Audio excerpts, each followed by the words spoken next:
Live!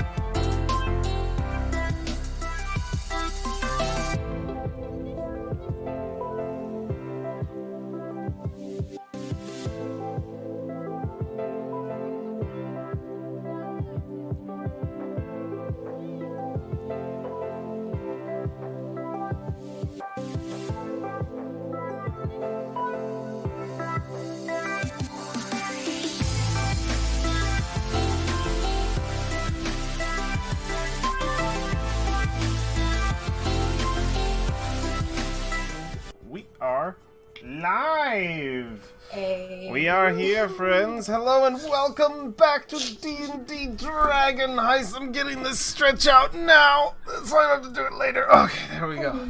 Perfect. Very, very cool. This music here was just for me to listen to while we were waiting. This is not the true music of our adventure. No. Who is ready to step back into the world of Toril, into the continent of Faerun, into the wonderful metropolis city, the jewel of the Sword Coast, Waterdeep? Me. I am. Me too. Not me. It doesn't matter if you're ready. I'm dragging you along. Get it, dragon? And you all die. Oh. That's it for this party. This was lovely. Worth it. Okay. There's no explanation, just 0 HP. I win. Alright. Go for it. So, our first scene to pull us back into the adventure. We see the many rooftops of Waterdeep. Our first shot opens up, as it probably has a few times before, as we see the beauty of the Northward spread out for us to have pretty much full view of. Let me just see some things here in the Northward. Yes, we would probably see in the distance one of the great colossi, the frozen statues of Waterdeep, and one of them known as the Sword Maiden. We would see an armored woman. She has wings almost angelic at her back, kneeled down with a sword dug down deep into the earth and kneeling, this 9-story tall massive colossi. And we can see that right where she is landed and right where the sword is pierced into the earth, an entire she's been there long enough apparently that an entire courtyard has been built around the sword, and at its centerpiece where the sword is a fountain that is functional as well. And we would see just how the buildings are grown on the side of her, and how exquisite in comparison, so it's Northward only holds one colossi, how exquisite they've sort of built around her in comparison to, well, I mean, if you're in the Trades Ward, the Honorable Knight is kind of just built all around ramshackle buildings, but they've definitely found beautiful ways to integrate this colossi into the city. So we would see that beautiful structure in the distance, and the North Ward itself, as our camera turns down and peers upon a very familiar location on Waterdeep, one that we've spent much time in, Old Troll Skull Alley. And we would see all kinds of the different buildings we would recognize: the Coralon's Crown, the glass garden building, greenhouse. That's the word I was looking for. We would probably also see glass garden greenhouse, the glass garden of Coralon's Crown. We would see the smoke pillars rising out of the steam and steel. The local blacksmith. We could see the tall pillars of the library. The hoard. I forget what the exact name of that library is. I want to remember it, because I love the name of all of these buildings. The Bookworm's Treasure, and yeah, we would just see many of the different places that we've possibly visited or passed by before. But of course, at its center of the screen, we see Troll Skull Manor, the home, the headquarters of your adventuring guild, Dragons and Flagons? Dungeons and Flagons? Is that what it is? Dungeons and Flagons. And Flagons. Dungeons and Flagons. Yes, and As we your would... daughter wanted. we would see a party of adventurers possibly returning back this morning. A sack of gold on their back. We would probably see a dwarf, an elf, a man, a gnome approaching back in the guild, sort of laughing, patting each other in the back, looking a little bit roughed up, coming in from a job well done, as they would step into the doors, and we would hear the clank of the, I believe you guys had them be the western, like, slide open, like, flap doors. I'm not sure what their exact name is. No clue. And they would sort of clatter in and enter into the tavern section of the 3-story building. We'll see some smoke pouring out, some steam, just to signify that breakfast is being served in Troll Skull Manor. And our camera would follow right behind that group of adventurers as they take a table in the Troll Skull Tavern. And boast of their winnings, probably being approached, I imagine, and spoken to by one individual who we met last time, Phaelorn. Who would probably just be asking what they have, asking for guild dues for the money that they got. There'd probably be and then he'd probably show his new little badge of of being like a co-guild. They're like, oh, who made him? Oh no. They're just like, fine. And we get a little bit of that happening in the background. We would see Nim still going about different parts. You could see every stool in the building has been modified in some way. And now we could probably hear him in the back room, in the kitchen, clattering around, and we can probably also assume that the ghost of Lif is back there as well, shooing him away from trying to upgrade his beautiful classic tavern. All while we would see Moosh Lane sunbathing in the corner. Your home, Troll Skull Manor. Where are you guys? You could be down here, you could be in your bedrooms. How do we start this day? Yeah, I know we left off last time with a little bit of a cliffhanger within Keeling's mind, but Keeling doesn't get up today. She stays resting. Yes. I would probably be drinking some tea by the desk and writing some letters to the recommended florist that Fala told me about. I can follow have the flare. So doing some paperwork, trying to see how Phaelorn's doing, and just trying to use this time to organize the guild so it will not go to ruin a Yeah, spending some time this morning to keep things organized. Probably this group of adventurers have come in, and some stragglers, other members of maybe 12 of the current members of your organization might be dawdling around and find it interesting to see the guild master actually taking to guild politics a little bit. Yep. Excellent. What of Fung and Pyre? You first. No, you first. I know you are, but what am I?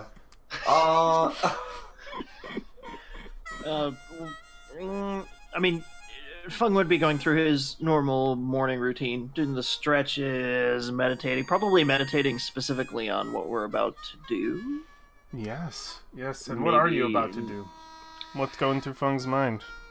I mean, he feels like it's pretty pivotal in what they've been questing for, especially considering he was here on a vision from Istis about the whole thing. So I guess probably sitting in his room, probably some incense set up, and he's meditating on a cushion or something like that. Maybe listening to see if Istis has any last advice for him. Yeah, make a religion check.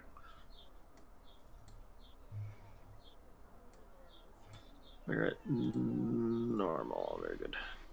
Wow, starting Nice. off. First roll of the night. Starting Beautiful. off strong. So religion is a skill based in intelligence. It doesn't actually allow you to connect with your god, as I've explained No, of before, but course. it does allow you to draw upon the wisdom you've learned in your time in studying under your god in the temple.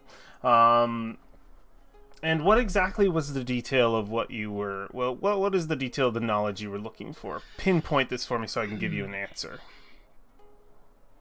Hardships ahead. Hardships ahead and how best to handle them? I suppose, yeah. Probably wisdom and how to go forth into the world today. How to go forth in the world today, especially with what you know you have on your plate. The ever constant mantra of patience is ever on the mind of those who worship Istis, but some piece of extra clarity for this crit that I could give you. For a situation like this, it is best to know who to trust. Know who is trustworthy around you and hold true to those individuals. Your decisions will be pivotal upon those you deem trustworthy. Those you deem those that you would rest the risk of your life in. Another piece. It's a critical, and I'm trying to think of what. Clearly to trust Pyre. Clearly to trust Pyre. Oh yeah.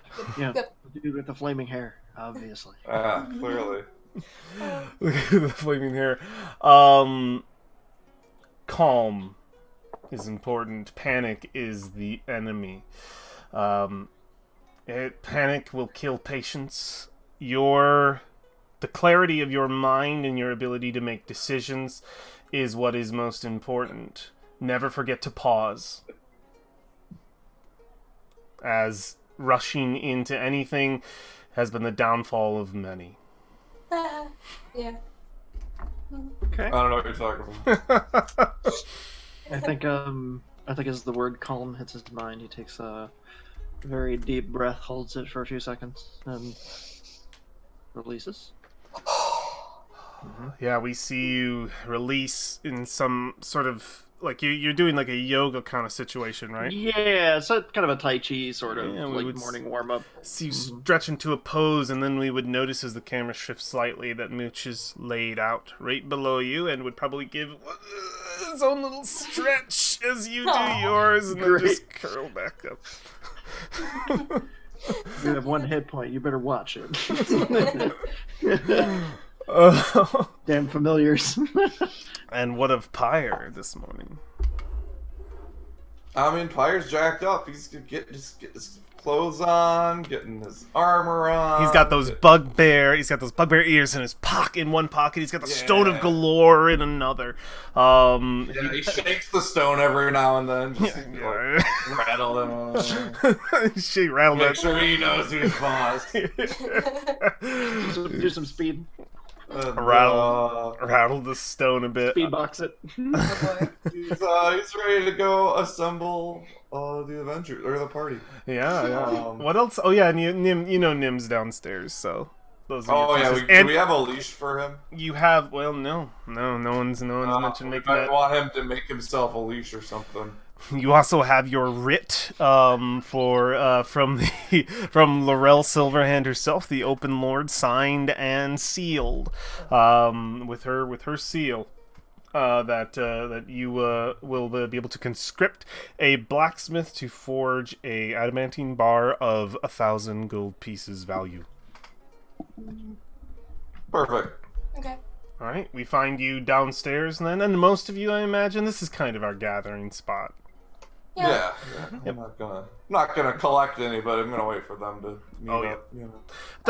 You don't wake up anybody else at the sleepover. Doesn't you wait take for everybody long. else to wake up. Within the same hour, everyone arrives in the tavern where you've been used to meeting so many times before. Keeling does not arrive. Did anybody check on her? Did anybody go to see how she's doing, or are we just assuming that you guys are like, well, she's still not in good Pyre condition? is I'm bunking with her, right? Yeah. Oh yeah, you were we're bunking with just- Keeling. I forgot about that. So, yeah, when you leave in the morning, she's still in bed. Do you interact with her in any way? Do you wake her up, ask her a question, or do you just leave?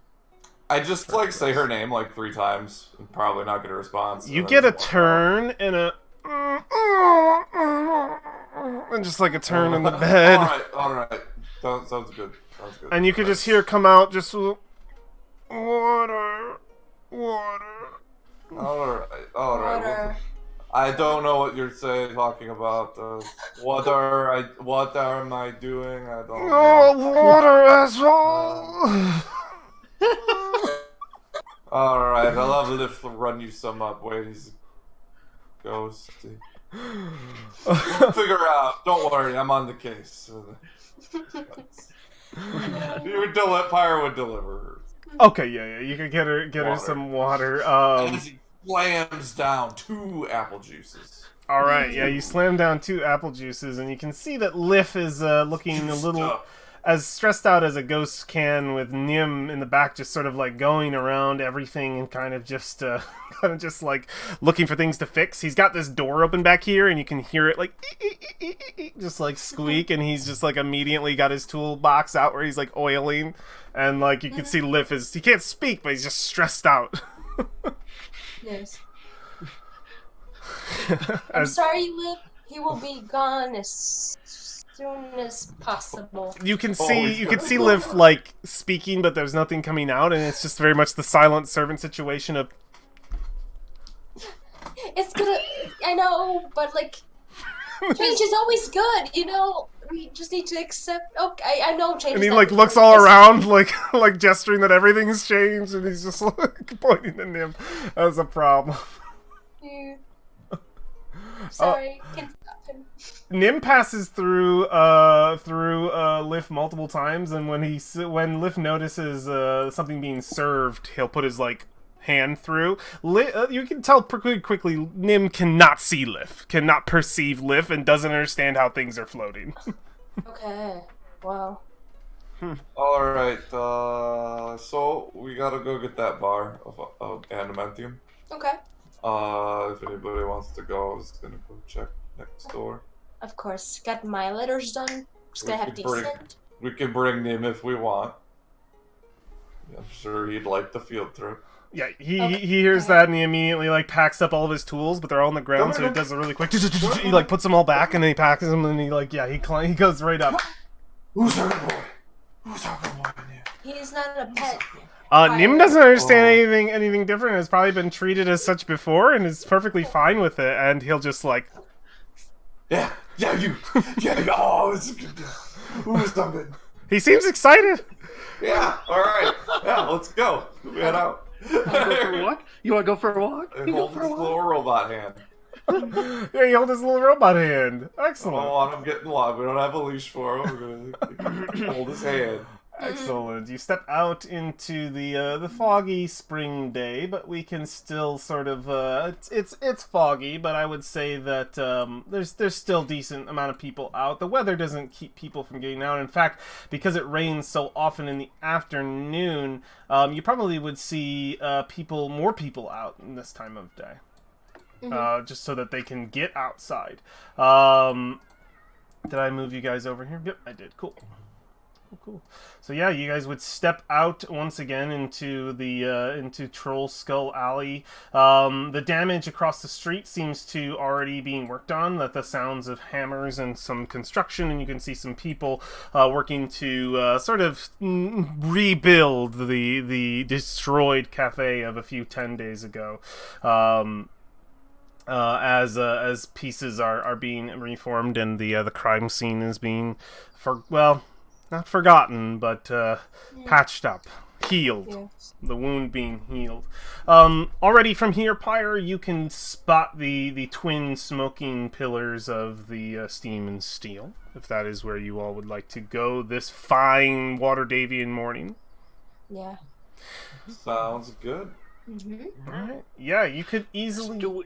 take a turn, and you would notice a patch of two Waterdavian guards in their green sort of guard garb. They seem to just sort of be... They were kind of in a more lax situation. They don't frequent this corner right near your home very often, but the minute you arrive, they kind of like straighten up and sort of look like they're busy, in the moment, like, watching the very, very little traffic, and it's more than obvious that this is a group who is watching you.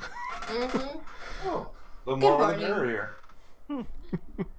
As we pass by. Yep, they don't bother you or even acknowledge. They definitely, there's some quick eye contact that's like broken, but they don't speak to you or anything. Yeah, you guys could easily make your way down the rest of the alley and find yourselves at the back entrance to the Steam and Steel, which is not quite as grand as why do we have Keeling? Get back there, Keeling. We needed Pyre. Sorry, we didn't have you. No, I want to go to...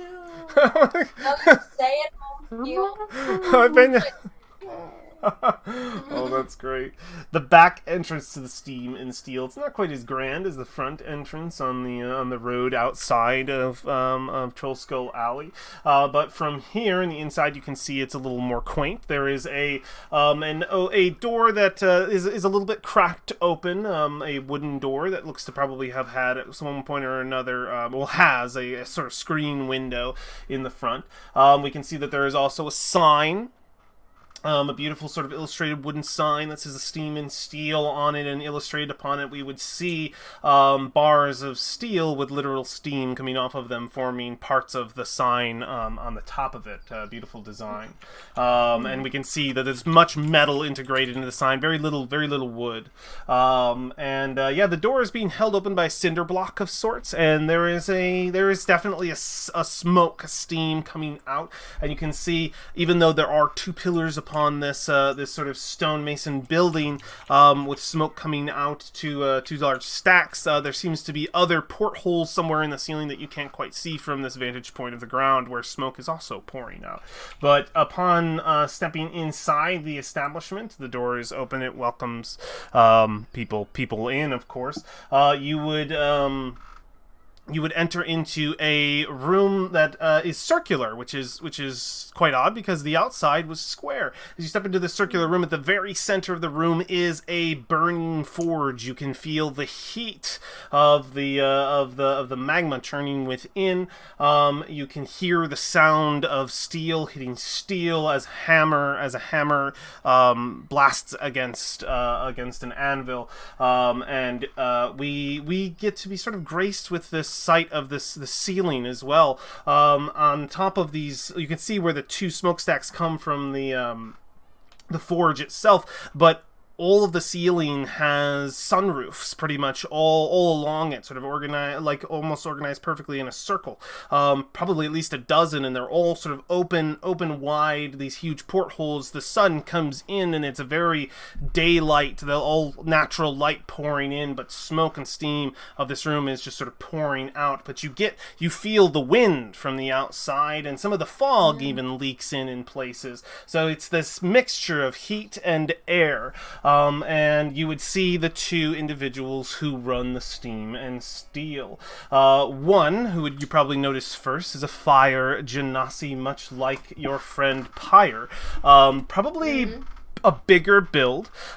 His hair is sort of buzzed on both sides into like a mohawk and like stripped back down. No shirt, but he has sort of just like big leather sort of pants with like a leather apron on there. You can see the rippling red muscles of his flesh that is that's almost very vibrant and burning itself. You can just sort of see him glow a little bit as he has this huge sort of dwarven-esque hammer, and he's just, and every time it comes down, you can see the flames in the back of his mohawk kind of rise.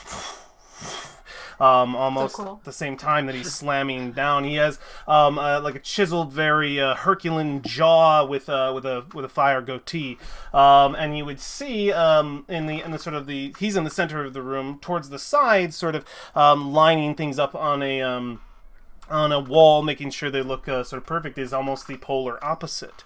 An air genasi of, I would say, very, very slender, very slim, very smooth. You can just sort of see the fog that does trickle in from the streets kind of forms with them, and we could just sort of see the flowy poofs of their clothing.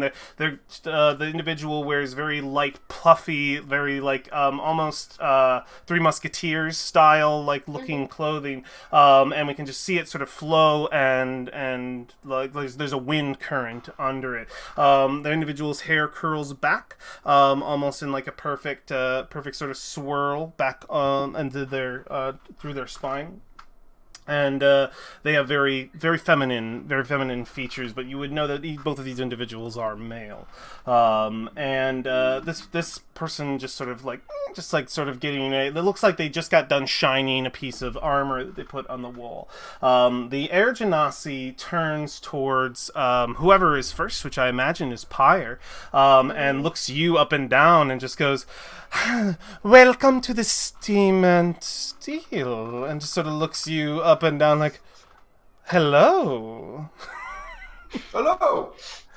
And how are you doing today? Very well. At which point, there's the ting ting, and she'll say, "Oh, Embrick, stop that! We have customers." And immediately look up and just say, "Customers?" And they'll say, look up at you, at everybody else, but he stares right at Pyre and he says, "I see." And then he looks at the air genasi, and they just give a little, "Very handsome customers." And he'll say, "I guess so."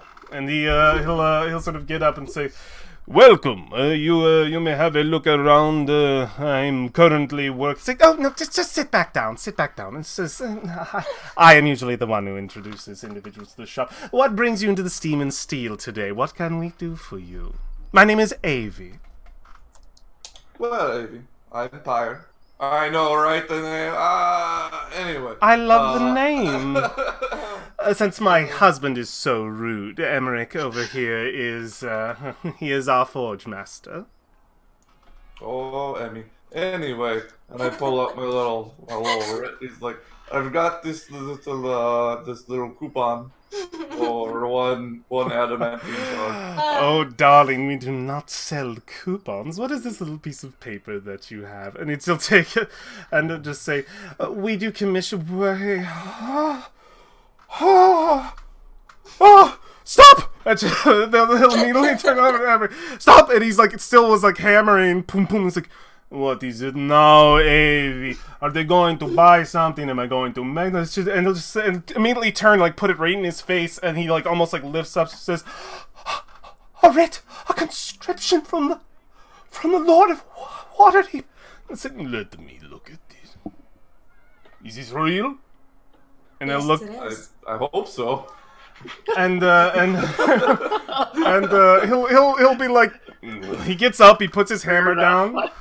He puts the piece of metal down, and he goes over to sort of a desk drawer, opens it up, and takes out a tiny pair of glasses and puts it down, and he's just reading it, and you can see Avi's right up next to him, reading, over on his huge shoulder, and then as Emmerich reads, he gets more and more excited and says, "With the hand of the rose, the hand of self. And you chose us. Of course you chose us." And it says, "For an adamantine bar, I've never worked with the steel before. Well, it's been some time, but..." And they just look extremely excited. Adults, if you don't know. No. It says, no. We would love to take this. Please, allow us to. It says, "Wait, aren't you the? I feel like I've recognized you before. Are you from around Troll Skull Alley, or perhaps just the North Ward?" Hello, I'm Selma. I'm the guild master from just across the street from Dungeons and Dragons. And says, "Oh, another." Are you an air genasi or an earth genasi? You're an air genasi. And says, "I'm so sorry. I didn't even notice you. I apologize. To know that other genasi, it's so. You are from Dungeons and Flagons? Isn't that? Says, The guild down the street. I had heard of your comings and your goings. Unfortunate that you did not employ us, but we are fairly new, so I understood. But it is interesting to see two others of the elemental plane here. No, I just want to confirm. Fung, you are human, correct? Oh yeah, Okay, good. I am as human as it gets. We have a human genasi too. A human genasi.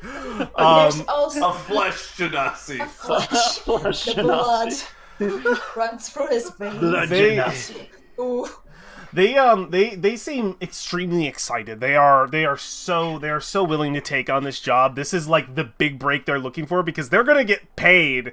They're gonna get paid 1,000 gold pieces to make this thing and more for commission, to be able to do the work. This is like a huge break. The couple is extremely excited and also very interested in the two of you. You would probably be asked a few questions of whether or not you come from the plains or whether you are from here. Just some minor details of which you could probably iron out. I believe you are both from the material realm, correct? I believe so because I was found. I don't know where I'm from. I just know that me and Martinette, we were left in the mountains while the monks were like just strolling one day, and we were like, "Hey, we're here. Please help." Pretty Yeah. much. What about you, Pyre? I don't know if I want to go full like he's From from, the the Plane plains. of Fire, or if he's just a noble. He's just born here. Let's be norm. No, it could have been born here from a line of genasi that came in. They Is s- he a special snowflake? I yeah. think he's from the area essentially. They also seem very interested in I will say you get invited. You get in. They accept the job wholeheartedly. Of course we will take it. We will do our best to craft it in as expedient speed as possible and of the best qualities. I am one of the best forge masters in, I would say, this entire city. They just don't know it yet. And and say, it is just so lovely to see other genasi in the city. We of course will be quite busy over the next, well, I imagine 48 hours at the very least to complete this task for you. But we would love to get to know you better, perhaps after we complete this job, perhaps in celebration of its completion. We could have you for dinner. Sounds great. That would be amazing. That would be really lovely. Nothing else to do until this is done. Oh, wouldn't that be great, Emmerich? I could do with a little bit of good food and good company. I know, right? I will make You sure want the us to house is bring the- perfect. Do you want us to bring the drinks or some kind of snack? Oh, well, it's just so I look and he says, Party planning. bring whatever you want. Interpretation is always welcome here in the Steam and Steel. It's why we make such beautiful work that we do. Well, we're going to look over. It says, Emmerich, we're going to have to cancel a few orders. Maybe put them off for a few days. But this we prioritize. Thank you for choosing the Steam and Steel. Of course. Yeah, you guys have been great. Do you have like a manager I can talk to? We run the place ourselves. Okay. Well, is They're getting a there, good like a Yelp review I can leave? this is well, of course. Let me just check something really quick. And Avi would immediately be like, well, if you want to leave a good review, you could always put in a letter to the most careful order of skilled smiths and metal forgers. Also, as an armorer myself, the splendid order of armorers, locksmiths, and fine smiths could also be a place that you send your appreciation for our fine work. And, Of course. Pyre probably won't remember too, but I'll do it. Tell me what. So I'm gonna give you a freebie on this one. You know, you running that adventurers guild. You know, they need those adventurers need a lot of supplies. Their things break. Maybe we get an official blacksmith of the Dungeons and Flagons adventuring. Like, what do you guys think? We can be, like, somehow connected to our guild, and we can always send our people to you guys, so you can always have business running. Avi looks a little just like, well, I imagine if we get to know each other a little better, perhaps we can talk about it, Emmerich. What do you think? He says, let's get first job done, then we see where the rest goes. Rodaro rolls in her grave a little bit. Like, what? No! Why are you here? That was her whole thing, is she's a blacksmith and she never wanted to talk to those people. She's like, Her ghost is gonna come and hunt me now. Gonna be careful what Didn't you used to wish for. pal around with that Rodaro. No, she wouldn't say that. I don't think she... She would not, I don't think they even do. I don't even think they do. because of Radar, we avoided them completely. Because she's like, oh, nope. Also, That's- Rodaro gave up blacksmithing when she found out cage fighting is the way to go. And made like 1,500 gold cage fighting in like a week or something. So they'll take the conscription. They say it's 48 hours for the order. I would say if you are cool with that deal, unless you want to try to negotiate to try to get it sooner, or try to compare speeds to the other places. If you want to do history or if you want to do persuasion or anything, but if you guys are satisfied with 48 hours, we can deal with that. Fire's a little nervous about it, but I mean, he doesn't really have anything to negotiate with. He's poor as fuck. I don't think we've gotten any gold since. I mean, like, you do Rodaro have something to Tarantino were negotiate. alive. You do have something to negotiate. I can walk. Your adventure. The goal that you have is quite important, is it not? I mean, that is a negotiation point. You don't have to use it if you don't want to share that information with yet more people. But if you Fire always would share information. if with you people. succeed, you come into quite a Yeah. lot of money. So Yeah. it's up to you how you Yeah. want to use that information. I just want to make sure you know you have it. I think, yeah. You know what? If you're giving it to me like this, Fire would be like 48 hours. Is that standard? Is there any way we can? We're in a bit of a hurry. You see, Well, 48 I hours. myself am on quite a quest. A quest, you say? At which point, Emmerich, you see Emmerich put his hammer down, like, pfft. Let's see, 48 hours is standard turnaround time. Better be big quest. It is but a quest to scorn my family, to win the love of my beloved, and why are you very small? And to uproot the corruption and injustice that has spread in the fine city. Well, that's a very fine tale, but I believe it lacks It details. also involves us getting a lot of money. A lot of money, eh? Well, we could put a rush on the project, but I'm only going on your word, and I have just met you. Let it not be said that I am not in my own way a shrewd businessman. But perhaps if you were to offer some kind of... I mean, well, the rated by itself is quite amazing, but... I can help around the shop all day. Help run the shop. Make a persuasion check. All right. I'm really good at these. Let's give myself +5 to this. I was just gonna say, Yeah. you're gonna like. do it. I I'm gotta do assuming bump we're gonna have a yourself. short rest at some point. All right, it's 26 then. It's 26. Emmerich steps forward and he's just like, I work a lot, and gets cut off immediately. It's like, no, wait 1 second. Are you, have you ever been in a forge before? Are you skilled at all with any kind of level of this craft? I have, I know my way around a thing or two. I imagine you do. At which And, point, you see Emmerich kind of like... Fire's really ripped too. He's got Yeah, like yeah. 16 Yeah. constitution. Doing the whole pec flex thing. Yeah, he's about to Av, starts buttoning his shirt, like it's... yeah, you can see Emmerich, like the Doing mohawk, Terry Crews, flare like, a little bit, but he's not like Emmerich, just a little bit of like... At which point, say, "Oh, stop! He's always been the jealous type." No, I think that would help a lot. We could get it done in 24 hours, couldn't we, Emmerich? I mean, really, it's a challenge.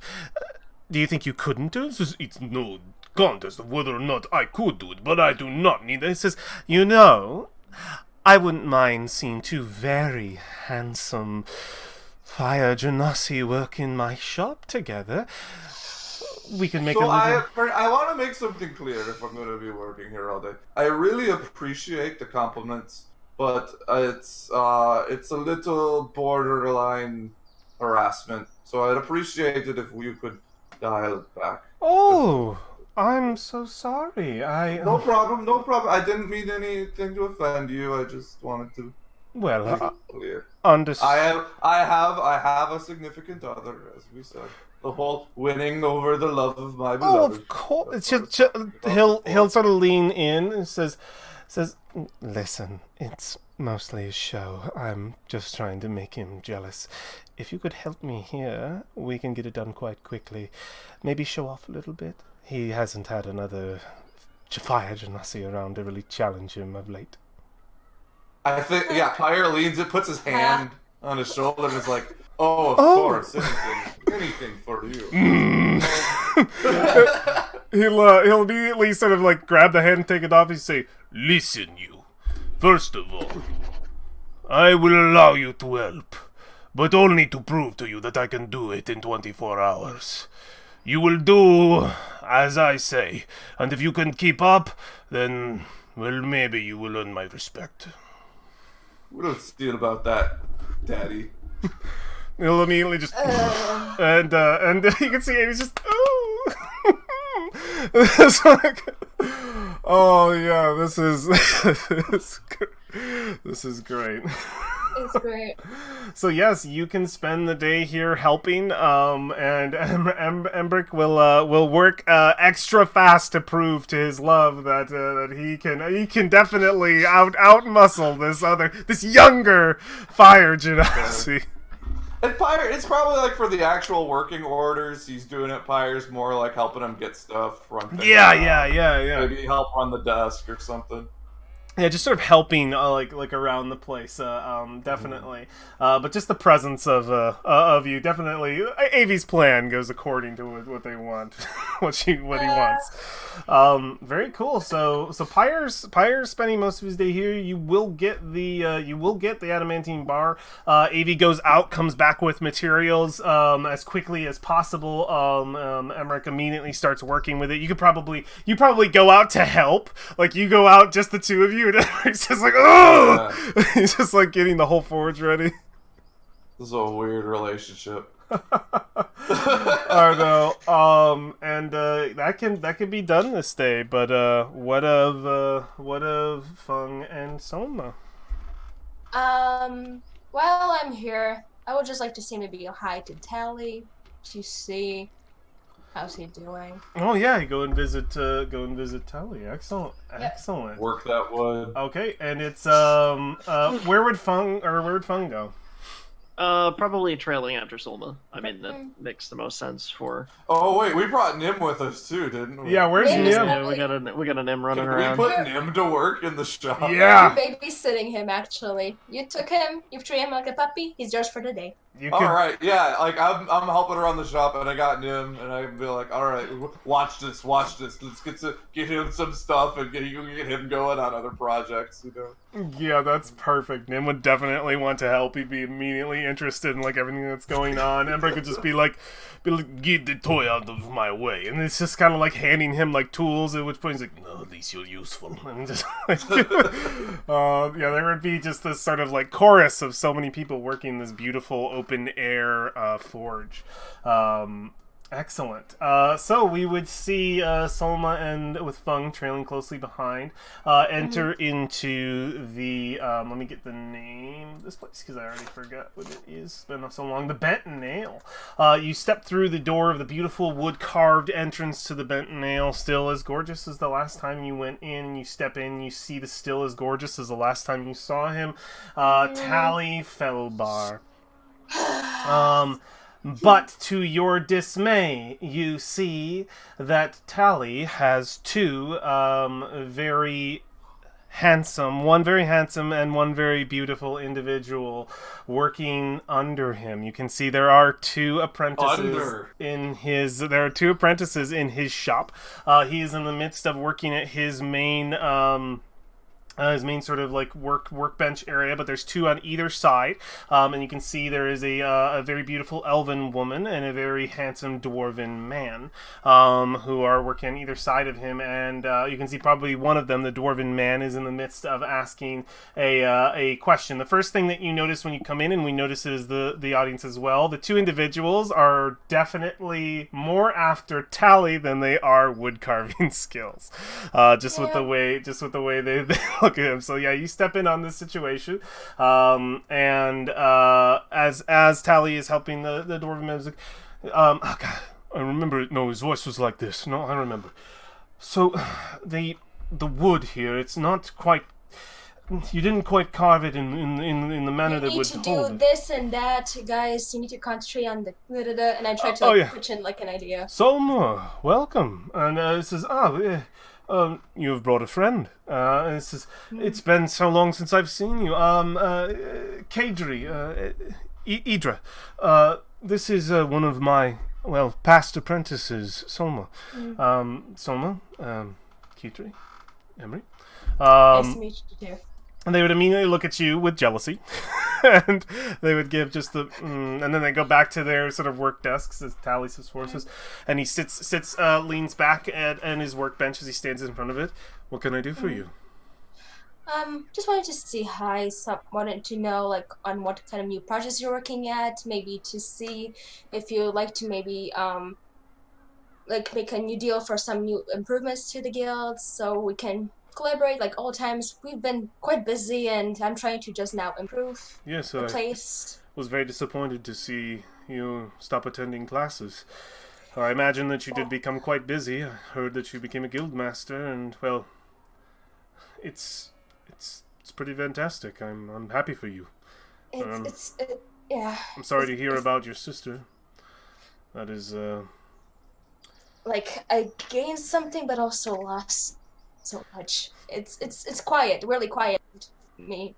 It's much like wood carving. You gain, but you lose at the same time. Yeah, but I'm just trying to get used to it, and I hope after everything is done, I can get back into just creating again. Yes, of course. And maybe, Well, know that you are always welcome back at the Bent Nail if ever you want to take up the craft again. I could always use a third apprentice if the world has blessed me with two. And yeah, you can see their eyes sort of look up like, no. This is anyway. You mentioned helping with your guild. You commissioning me for a job? For a job, definitely. I was thinking about maybe adding some more details to the bar, like some little like symbolical, like about some kind, like maybe some of the history, just to make it more like presentable, so people can feel like comfortable and also inspired to like go on an adventure. Well, it's not something that's out of our realm of possibility. We definitely can do that. Unfortunately, we are currently on a job for, I believe one of your tavern's competitors, Froon's Brews. We are doing something similar, but more or less adding an extra, providing the wood required to add an extra level to his home. But I imagine if you were able to pay more, we might be able to prioritize your order over his. I have become quite busy, myself. I'm happy to hear that. As Michaela, I don't know how much money I could spend, honestly. The money that you have and the money that the guild has earned so far is the same as money with a business. We would have to roll on it, but I don't believe it's been another 10 day. I think there's about 200 gold in the coffers right now. We're poor as fuck. Yep. It has Martina and Rodaro back in the cage fights. We made so much money. A lot of money.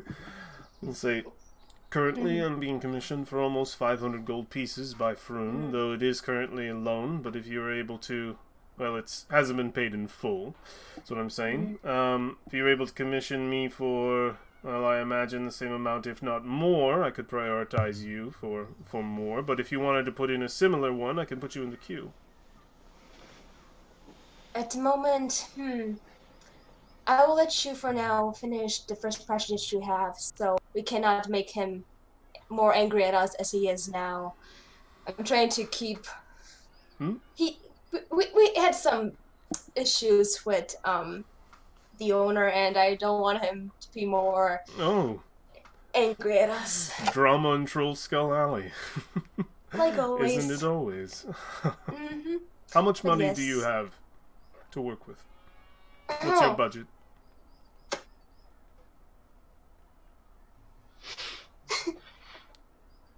$200 pieces. 200 gold pieces. Mm-hmm. Yep. Well, he'll move over to the elven woman, and he'll say, perhaps I shadow Edric over here, and you start work on a second project. We could use the extra money. And they'll immediately just the individual immediately goes, well, if you say so, master. Says, you can call me Tally. Told you that before. At which point he'll turn and he'll say, 100 gold now and 100 gold upon completion. We might be able to get a little bit of gilding ready for your bar. The rest of what you require would cost more, but if you want us to get started on some work, I think we could squeeze it in for you, Solma. Squeeze it. I would really like that. That would be really nice. Edri here can craft quite well in the few 10 days that she's been with me. She'll just smile, and there's this thing behind the eyes of he's mine. Oh god! Like you just hear like oh god. We can have something for you. Let's say next couple of maybe 10 day and a half. Okay, that would be amazing. Expect 100 gold within the week. Yes. Good. That'll be for supplies. Once you give that to us, we can start the work. Okay.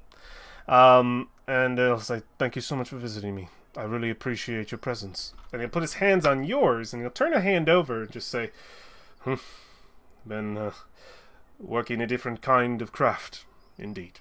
And you can see just sort of the wounds from there. It doesn't look like the more punching and more punching. Yeah, you know, like really working that staff. What we were doing. He'll look and probably see your quarterstaff's a bit worn. He'll pull one off of the shelf and he'll say, "Here, full times," and he'll hand you a new quarterstaff. Thank you. Thank you. Yes, I appreciate it. It's on me. It was nice seeing you. Goodbye. Oh yeah, and he'll just sort of laugh. He'll recognize you and like shake his head. Fine, so you take care of her. He would give a bow. You guys can exit out of the Bent Nail. So the better part of the day stands before you. We can decide just to rush to the next one if we're interested. Is there anything else we want to do in between now and then? I just can't imagine like I got the letter sent for the gardening stuff. We don't have to like roleplay it. I just wanted somebody just to come and take care of the garden. Yep, you would get a few candidates who can the homeowners association get a little jumpy there. You know. This would also get that grass mowed. This would also cost. There's a guy with a ruler out there. Yeah, he's going. This would also cost money, but you can use a promissory note. But we're stacking up the bills. We got to be able to pay them at the end of the month for sure. But you can put that in and get a gardener. Stay for sure. They would be met with quite the task. Probably even two of them would suggest hiring both of them, but it would be twice as expensive. So I imagine you only take the one. Can we ask Keeling to help? She's in garbage and that's Keeling's not getting out of bed today. You would notice when you come home, even though it's midday, Pyre and Nim well at work in the steam and steel. You guys back from the Bent Nail. She has not moved from her bedside. Huh. I will be like, Keeling, are you okay? Are you still feeling pain around here? Oh, I'm so sorry, Keeling. Water. Water? Okay, I will fetch her some water and be like, I'm so sorry, Keeling. Yeah. Since Pyre doesn't do it in the morning. Yeah, Keeling does not want to come out of bed. Okay, you take as long as you need. Don't feel pressure that you need to come out of bed. If you need something, Liv will come. Probably he will. Okay, Just turn I will over. leave. Yeah, she hates me. Okay, and I walk out of the room. Yeah, she's just in pain, wanting to rest. Excellent. Yes. I also think Pyre tells, over the course of working there, he tells them everything that's happened the whole time because he's trying to show up too. He's like, and then the Kenku ran up a tower and took a child hostage, but I could have none of that. Like, just an adventurer, Embrick. Isn't that what you wanted to do? First, he just says, I am here in the steel. This is what I do. This is my calling. He just gets like angry and just says, I only believe after tales you tell. Where is your proof? Ping, ping. I pull out the Stone of Galore and I'm like, Say, here's this crazy looking stone, am I right? Oh my god. And I kinda pull it like- out for a second and I put it back away. look at that. Yeah, you pull it out, put it back away, and just say, see, proof. And just say, could be trinket from circus. Run out, kid. he just seems like super jealous of you. Pyre's full shirt off now too. He's like, Oh my god. Yeah. And I think at this point Embrick has realized Avi's whole thing but isn't like made it, and he rolls his eyes at him like all like looking over just like, really, you? Oh. And it's just Avi's just like, what? just says, I buy you nice clothes, I do this is the time. Oh, It's beautiful. yeah, it's a wonderful sitcom. They wait for the laugh track, you know, to finish, and then they start talking. We got Will and Grace going on here. It's perfect. Or Seinfeld. Nim comes in. Slides. Everybody claps. Yeah, it's Nim. Oh my god. Yes. So, if that is everything that you guys are interested in doing today, we would hear we would go out in the night on an establishing shot of we get one of those shots where we sort of see the sun go by and it goes from day to night. We see the rainfall, it just goes like really fast. We see the lights turn on from inside as it gets dark, all the while hearing the ping, ping of the hammer inside as we pull our way into the next day in our wonderful city of Waterdeep. And we would open up on a scene where we see all of you, Soma, Fung, and Pyre, inside of the Steam and Steel. But our shot starts on the next day, focusing right on to a beautiful translucent, semi-translucent adamantine bar. We can see just sort of the vibrant green color coming from within it. The metal itself almost looking alien in the way that it shines. But we would look upon this probably semi-magical bar of adamantine in the glowing red hand of Embrick, and as it would zoom out, we would see the rest of the party and him sort of like offering it to you, and AV looking very proud and Embrick looking very proud, and maybe you've grown on them a little bit, Pyre. Day. I think you can only keep the actor for so long. Yep. I think like after like 6 hours, he's like, all right, and then they just start joking. They're joking, have a good time. It's not like, they're not like aggressive. You know? We see him hand it over with both hands, and he says, "You take good care of this. Make sure your quest is worth it." And he puts it in your hand. He says, "You do good job. You have my respect." Says, "Thank you so much for helping us this evening. And for the writ, this is really going to help us out. A conscription from the Lords is going to put us on the map." Hey, anytime. Tell you what, this last day is one of the most fun days I've had in a long time. It's been a pleasure. We have enjoyed your company as well, and we look to get forward to getting to know you as well, Solma, and your friend Fung. Perhaps a dinner.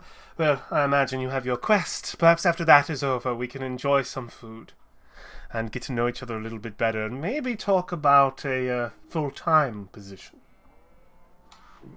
Okay. That would be really great. If we make it. Of course we'll make it. Yeah. Okay. Listen, cat's in the bag. No problem. You have the stone in hand, and Emmerich says, "We will have a good talk. I will tell you of the Fire Lords of the Plane of Flame, where you come from, your origin. It's a proud I hear story." there's something. I hear there's something I already. have no idea about my origin. Says, "Oh, the Plane of Air. Oh, how many places. I do miss the Akokra and the Goliaths. Oh, it's been some time. We will discuss it over dinner." Sounds great. See you then. Good luck.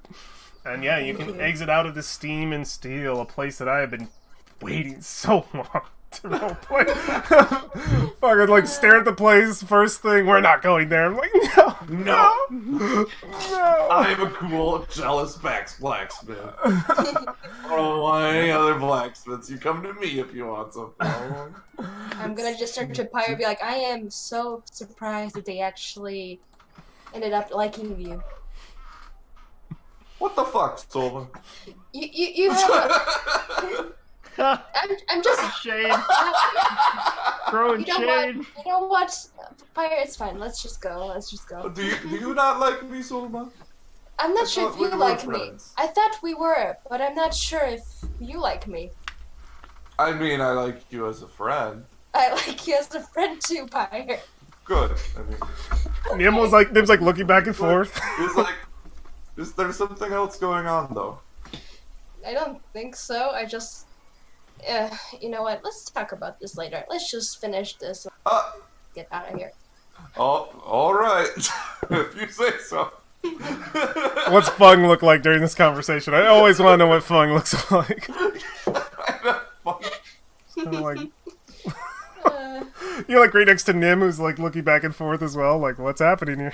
Yeah, Nim's like this, and Fung's just kind of Oh, the eyebrows kind of thing. Well, you and Fung are great. He like pats you back both on the back, and he's like, I haven't had friends like this in some time. Other than Raynar, my life has been rather. Nim puts his shoulder in so it gets pat on too. Oh yeah, he gives Nim a big like bear hug and like wrestles where his hair. Noogie. Yeah, he gives him a noogie. You hear a squeak sound of We remember the words of Galore as they ring quite clear in your memory. Pyre, two bugbearers, an animated object with a check my chest soul, bar. an adamantine bar. And who wants to hold the hand? Do I have to hold all three of these things? I can have. He just drops off the face of the earth. Anybody else one Goodbye. of these? I'm holding on to this little guy here. On Nim? On them, yeah. Okay, I'll take this rock that you made. I don't know Oh. what it's. The bar, the It's like a adamantine bar. metal bar. Adamantine, Yeah, I'm adamantine taking bar. that. Oh, right there you go. It's a little like. Okay, I got it. It's fine. All right, you got it. You sure you got it? You sure? Okay. It's safe. Fun, do you want these ears, or I can hold on? Deflect missiles. Oh, Okay. What do you catch them thrown back in? Oh my god!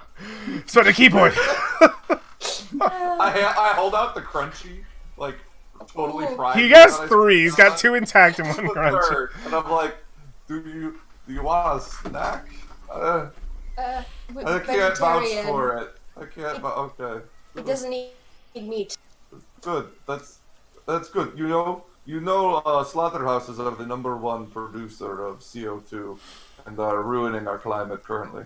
It's a temple. So That was one of our first everything we lessons. can do to leave our world a better place. This is still outside. This is outside, right? In the alley.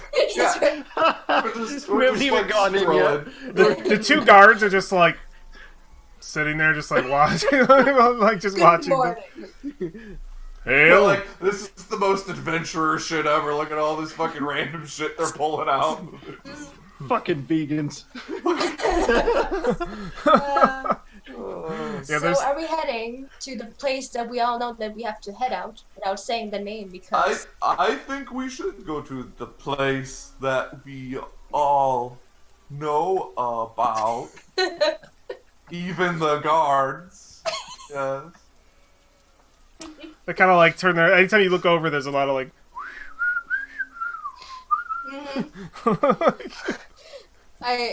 So I think when we would head out, we would try to maybe like not take a direct path. So if somebody make a group is following stealth us, check yes, to avoid. Nim's a part of this. yeah. Is he sneaky with his metal? He's probably decent. Oh, I have disadvantage. Let me roll again. Oh, never mind. 2.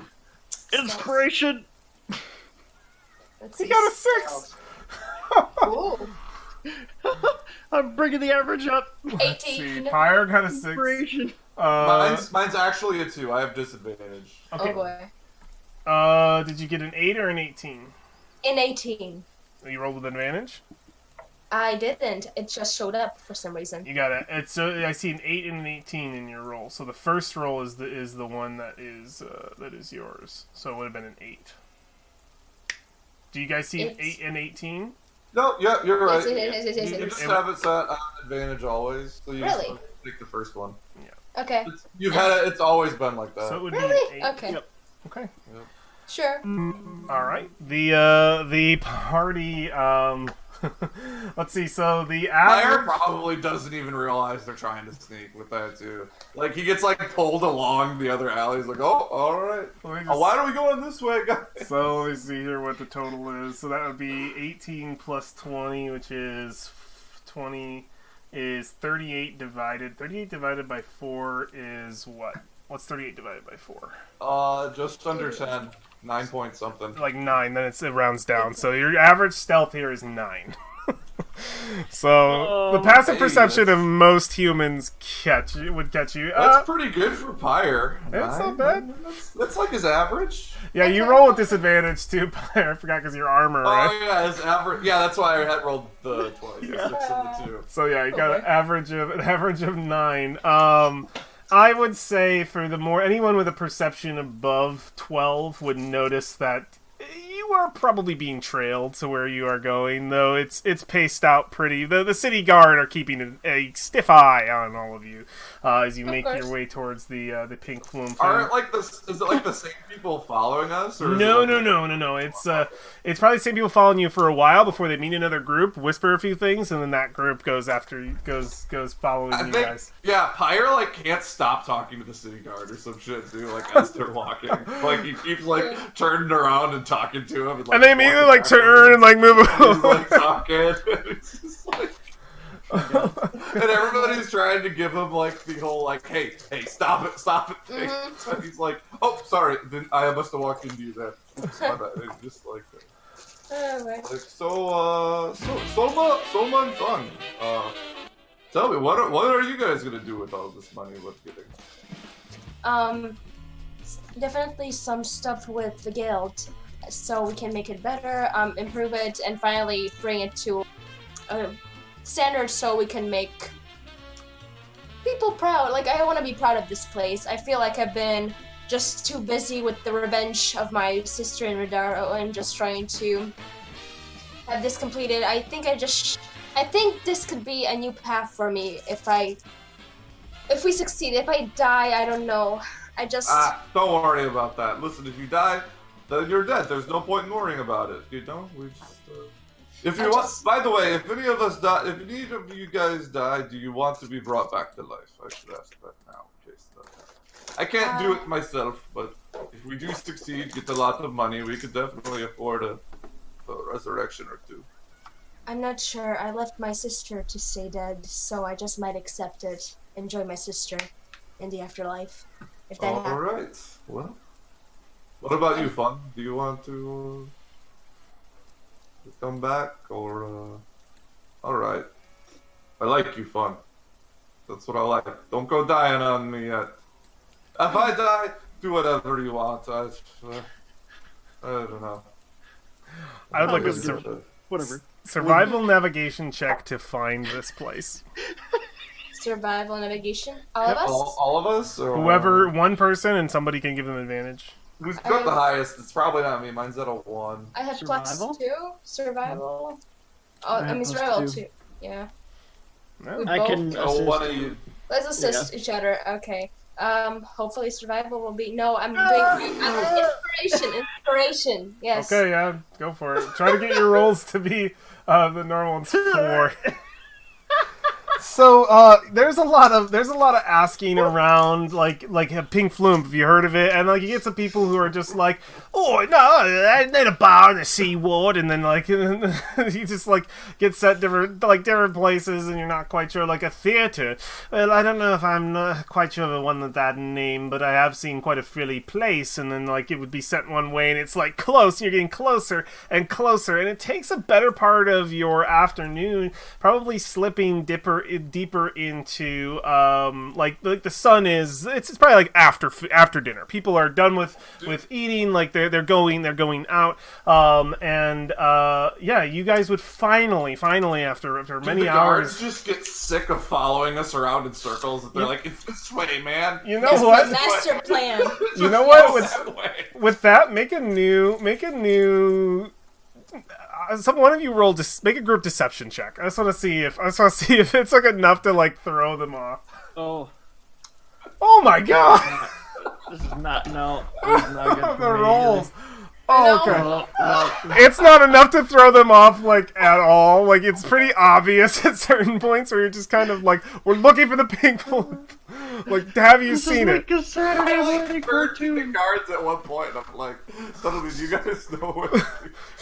Well, I mean, I've heard of it, and it's pretty expensive. That's where you get it. From the end, it's literally you ask a guard, and he's just like, Pink Flumph, interesting. You're looking to see quite an expensive show, are you? We Yeah, love the we're performing connoisseurs. arts. We like to support. Well, Local first and businesses. foremost, you're in the Sea Ward, and it's usually the ward for religious and a couple of trades areas. You're gonna want to go to the Castle Ward if you're looking for entertainment. Here, why don't you just follow us? Let's Like, watch it. as they're talking, they're looking at the guards that are like trailing us, and they're like, And they'll just, yeah, there'll be a moment where they're just like, and then just like you probably hear the two talking. We got like a fat one, a fat short one, and tall skinny one, as is always the classic cop routine. No, I haven't been to the Pink Flumph in some time. And he says, "Well, you get to get him a brothel." And he says, "Oh yeah, you're right, I am." a different kind of pink there.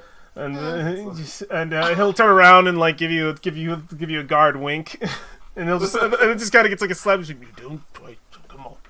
And yeah, it takes a little while before you get back into the castle ward when you're going the right direction. And we would immediately start to feel the streets become a lot thicker. The crowds become a lot more crowded, and the traffic become a lot more trafficky, pushy. We would see bigger and better carts, people being moved in. Let's get that music back going. That we're in the fancy side of town. And we're in the active side of town. We would see within the castle ward, its main market is bustling at all times of the day, and even sometimes of the night. We would see many restaurants and places of entertainment, theater halls of all different kinds. We would see even some guild halls as well, shows being displayed in parts of the street. The castle ward is very much a place where people would gather to sort of enjoy themselves, to have a night out on the town, to gamble, to do what they came to the great city of Waterdeep possibly to do, and enjoy themselves. Some people who are rich enough will do that. Others go looking for treasure. We would turn on a street corner and see a magnificent looking building with a with a large, to us as the viewers, we would recognize like a neon sign, but for us, it's the magic of probably some sort of glow drift orb that's been kind of formed into this beautiful sign that's sort of like blinking of a pink Flumph. And we would see attached to the side of this building, which is covered in all kinds of drift globe lights and continual flame spells. Magic is used here quite liberally in this very tall building that completely dominates the corner of this very busy intersection. We would see its very sort of tall entrance is completely made of glass, and on the inside of the glass we can see there is a space where these two huge large posters sort of roll down of the two big shows showing right now at the Pink Flumph, and the light comes from within to sort of light behind the glass and illuminate these two huge beautiful illustrated posters for the two shows that are playing right now in the Pink Flumph. We would see people sort of spilling out of the Pink Flumph right now. I'll describe more of exactly what these posters look like, but we would see people spilling out, and there's just hawkish laughter and just like, oh, did you see when the one climbed on the other, then he fell over? Dear, I think he bumped his head. Oh, and they're just like, they're gonna spoil it. I can't remember. Yeah, they're immediately talking about the spoilers as you see the two shows, and then there's like a line waiting outside to sort of enter in for the next showing, and you can see that crowd's a little bit different than this crowd coming out. They seem a little more exquisite, a little more, like put together. This is just so, like laughing crowd of like people who've probably been gambling, people who are drunk. This is like the people in line for the next show look very like, these are the hipsters that are going to see this show, like the rich, like oh, I've seen their performance before and it was divine, has to see, but the quality is only, who would see that first show kind of situation. The two shows that are playing right now in the theater are, let me pop this open. You see the first poster. It's beautiful green, gold, and tan colors fit together with a gorgeous illustration, all that gold and green laced in, of a family of halflings around a dinner table, and we see Meet the Goodberries right on the front, and we can see and tell by the way it's illustrated, by the way the text fits into the design, that it is a comedy. And we would also see right next to it, quite contrast, with probably reds and blacks and probably some dark purples, a very opposite, a sort of play called The Kiss of Lamia, and we would see within it an illustrated desert and an individual standing in the shadow of a sphinx, and it looks much more dramatic, maybe much more tragic, of a tale, a dark tale, and you can guess which one has just come out in the afternoon and which one's going in for the evening. I guess we can wait for the next show and we Meet the Goodberries. No, Meet Goodberries is an early show. We have the late show for the Kiss of the Lamia. So come back tomorrow. Ed, can we sit and just watch this show and make you act it all out? Oh, I mean, if you get in line, sure. Absolutely, you can. So you would see the guards kind of be like, well, have a nice day, enjoy your show, and they would leave, but not go far. What's up? Just in time, and it fire gets in line, I guess. Yeah, you can get in line and wait. The rest of you sort of in the rain, but there's sort of a tarp thing that goes over to protect it, sort of patters down, while you kind of gotta like shove your way shoulder to shoulder, easily enough bumping up against many people along the way. And you guys can get in line if you want and wait for the entrance, or for them to allow. It'll take maybe, I would say, a half hour in line before the line starts actually moving, before it opens up. Are you guys doing anything in the meantime? While you're standing in line, you're just waiting patiently?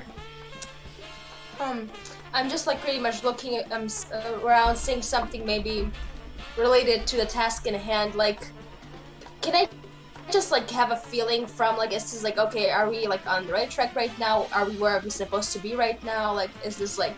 Yeah, if you don't have any kind of spells, I don't believe monks do. You can make a religion check to try to just tap into your knowledge in this moment. Mm-hmm. Let it be better than last. 15.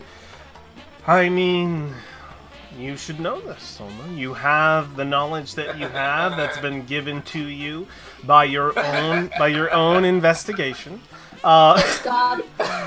No, you're not talking to God. You're not, unfortunately. You are trying to remember verses. You're trying to remember teachings. That's all you're trying to remember. You have no way of contacting your God. I know. Unfortunately. I feel like she just feels like, oh God, I just feel like I'm losing. Like I know patience is the thing. Yeah, from patience comes through as it always does, but you would be reminded of, I would say with the 15, to trust yourself as much as you trust others that you are around. You have gathered the information you have gathered.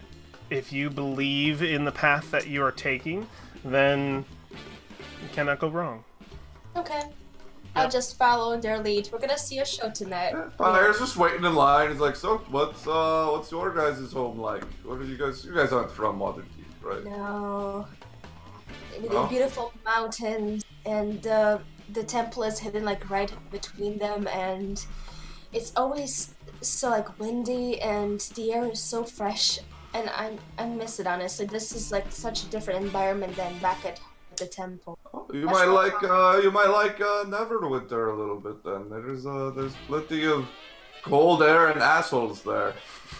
Great place. The cold air maybe, assholes not so much. Oh, just don't stand downwind. Okay. Thank you, Fire. Sure. Words to live by. Just don't stand downwind. What's Fung doing? He's like real out of place. It is so bustling around here. He's just kind of, I guess, monk training kicking in. He's staying alert, kind of. Fire has Nim on his shoulders now, by the way. Okay, yeah, you get some eyes, the looks of just like, was that a nimble, right? Like, there's a lot of people just like, is the temple gone? Like, having their parade today? Like, what's going on? He's adopted. Fun. It's the circus. There's a mute, a nimble right, and this guy with fire in his head. I don't know. Don't talk to me or my son ever again. Fung, you get sort of a nudge from somebody in the line sort of ahead of you, and you see an individual, a woman dressed in a darker clothes, but probably a little bit fancier, very Cruella de Vil, and say, "Oh, darling, tall, dark, and handsome. How many times have you seen the Lamia? This is my third." He is mute. I'm so sorry, ma'am. Mute? Cat got your tongue, then? Are you sure that he's not just... Alright, miss, that's a little rude. You should respect people a like, little more than that. He's not really... Are you really mute? I'm so sorry. My apologies. I was just... I thought it was an excuse not to talk to me. I'm a little bit of a brazen individual. Ursula. She puts her arm up. Ursula Divine. Oh my gosh, that's a perfect name. Pyro, shake your hand. Shake your hand and just say, This is our first, we've never seen it. This is our first time. your first time seeing the Lamia. I do apologize know, for my right? prior rudeness. You will it's forgive all me, tall, dark, and handsome, won't you? Oh, they're my tall, dark, and handsome, I see. No, she's looking back at. She said, "Apologies for my rudeness," and she'll say that it's pointed over at Fung. Says, "In any case, if it is your very first time seen, I do suggest that you truly digest the climax of this play. It has some exquisite subtleties to it that if one were to miss, you'd skip out on quite a orgasmic ending." Interesting. Tell me a little bit about the venue here. I like The pink floor? visiting the theater here. Yes. Been around. Anything unique about it? Oh, well, it's been around since, I imagine, is one of the oldest theaters in the city. You would wonder why it got as beautiful as it is today. You see, back in the days of Lord Neverember, I believe he funneled quite a bit of coin into making the place, almost like a private showing for his own. And of course, now with him being gone, so many years later, we see the beautiful, the benefits of one of the previous lords' Did exquisite he have taste. a particular part about the theater he liked the most, maybe? Oh, make a persuasion check. Where is my... Why do I keep losing my character sheet? Persuasion. Where are you? There you are. Let's go ahead and use that there inspiration. All right. You're doing so well today. It's great. Nice. Hey. That's better. That's Hey. better. She'll say, "Oh, rumors. Well, anything to get through this. This dreary wait for this show." Oh, I know, right? And Pyre's probably super at home with this because he's grown up around noble. He's a noble himself. Yeah. So this Oh is- yeah. This kind of people that he secretly doesn't really like, but puts up with. She's an old. This is an older woman. Just very much think Cruella DeVille, and you've yeah. got her Oh, pretty much yeah. nailed out. And she'll puppies. She'll just say puppies. Anyway, she'll say. Oh my god. She'll say, well, from what I've heard, Neverember always did like to mingle with the talent. You'd find him backstage more often than you would in the show, watching it, rather. He had his own booth and everything, and rarely would you see him in it. It is said that he had a particular affair of sorts with an individual in, well, I imagine one of the dressing rooms. A rumor. That dog that never ended. Oh, I don't. Oh, indeed. I honestly miss the drama. Laurel Sylvan is such a bore.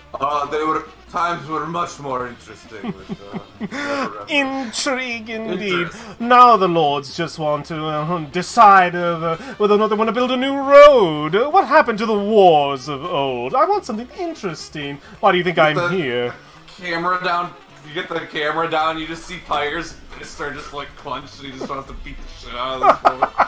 Oh, yeah. yeah, very, very roads. Why Fun talk places about his roads hands when you can talk about On her roads? shoulder. So- It's just like, Well- getting ready to be like, hold me back, bro. Hold me back. Well, life is what it is. We are where we are. And honestly, as long as there are shows that are interesting like the Lemire with decent endings, well, then perhaps maybe there's hope for the world. Less good berries and more Lemires. Oh, yes, the good berry garbage. Oh, such lowbrow humor. Get I out. would never stoop so low. Wait a second. It just says, I know, when did the Flumph start catering to the common folk, really? At least it's well known that, and looking at you guys are not dressed well. It just says, at least it's well known that the common folk do enjoy some forms of art. I appreciate your presence, truly. It's been noted. Well, I imagine. I think just as that, we're moving in. Yep, We're it's just, moving in. yeah, we would immediately, she'll say, well, conversations run dry. And I believe the show is about to begin, at which point she'll kind of like turn over. We would see an individual step out, a woman in a very beautiful pink dress that seems to frill out wherever it can frill out. We would even maybe see some shimmers of magical light line parts of the beautiful dress of this elderly woman, who's got her hair tied back in sort of a beautiful area. If any of you seen Shrek 2, think the fairy godmother. Looks just like Oh her. my god. Yeah. And you would hear her voice boom out, "Who's ready for a show?" At which point, oh no, I don't know if that's her voice. Who's... Let me think. It's probably a little... I don't want to use the Cruella voice, but I do. I want to use the last voice I used. I'll just make it a little less fancy. Who is ready for a show? At which point, everybody immediately, like, you do like a snap of fingers or like a sort of like clap, just like, yeah, we just clap and say, "Oh, I do so love my children who come to me in the night." At which point, they all kind of, there's a little bit of laughter and a little bit of clapping, and she says, How many of you have seen The Kiss of Lamia? It just kind of like goes down and starts sort of like amping up the crowd as it gets ready, and this goes on for maybe about 5 minutes or so, and she'll say, "Let the doors open. Welcome, my friends, to the Pink Flumph. Enjoy your dream." And the doors slide open, and people begin to enter through the massive glass entryway into the beautiful theater of the Pink Flumph. All right? I would at some point lean into the rest of the group, because Pyre assumes nobody can make any assumptions, because he sure as hell can't. And be like, listen, backstage, maybe the dressing rooms, that might be what we're looking for. I'm going to watch the show and make a move afterwards. If you want to sneak around before or during it, feel free. Okay. I might try that, actually. Maybe a little like, oh, I loved your performance, and try and like meet them. Okay. Almost like a groupie, I guess. Then it will be an experience. We can watch the show. We can see what is this about. Never really seen a show before, so this is exciting. At least. All right, if you want to wait, I know. I'm just saying that because let's be honest, I'm not quite the sneaking material here. I could sneak, but I'm not sure if I would be, if it's wise. I'm not sure what to do here. Do what you think is right. Okay. Fire's got Nim on his shoulders. Yeah. How big is Nim again? Is Nim like 4 Nim's feet human tall? size. Human size? Alright, sweet. Yeah, absolutely. I will be probably trying to sit somewhere really far in the back. Yes. Good idea.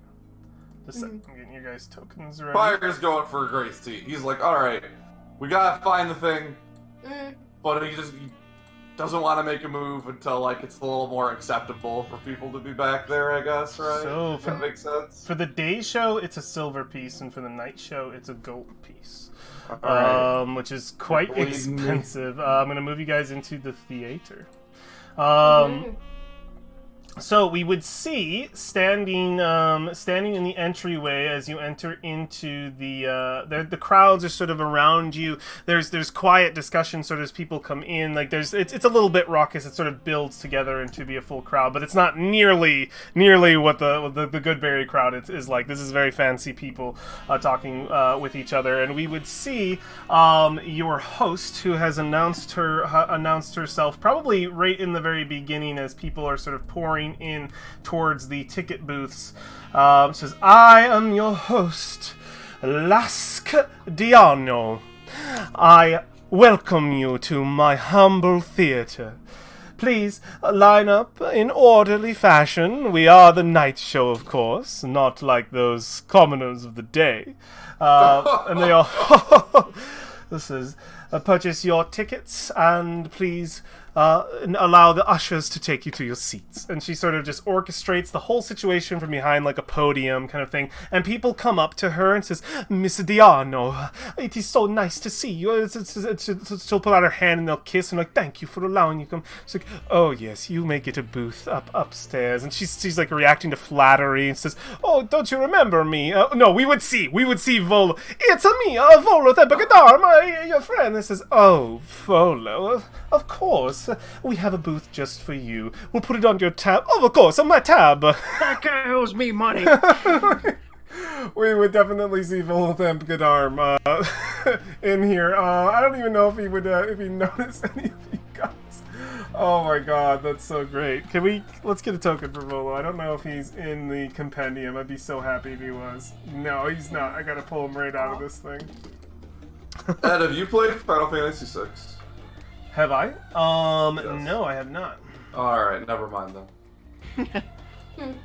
Yeah, we would see Volothed Gadarm and a group of his friends sort of gathered together. I want to bring Floon in, but we don't have to. We're not going to bring Floon in. I don't think he'll frequent this place. Well, He's here to pick the people up afterwards. Yeah. He's here to meet up with people. He's waiting after outside the show. door, right?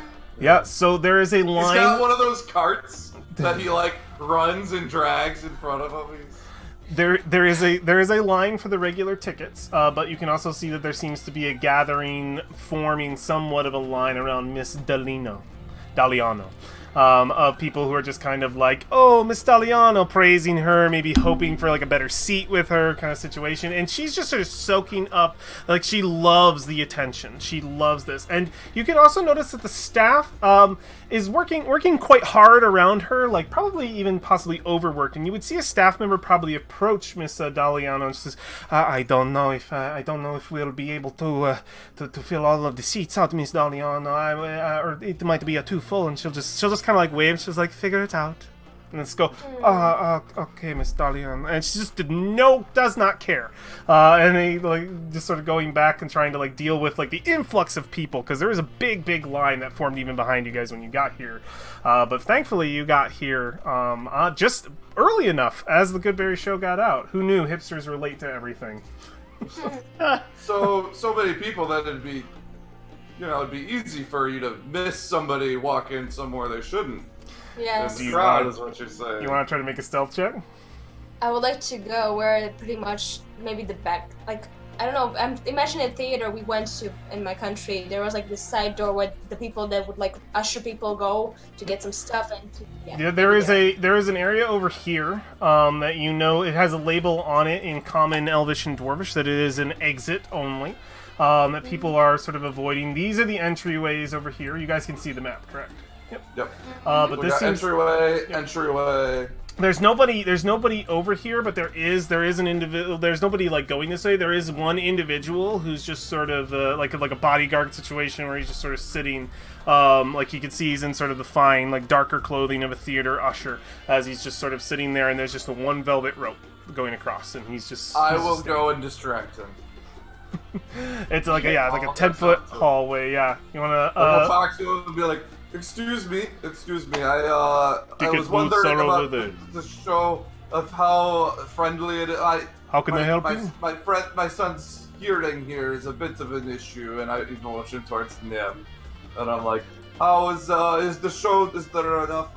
Is it loud enough? Do you think that somebody with a little bit of a hearing issue would be all right here? Do you have other magical services to help him out? And just nonsense to try and distract him. Make a deception check. All right. I'd be better. The first time. Oh! I should have just snuck past him. Let me just get a little bit of yeah, this is fine.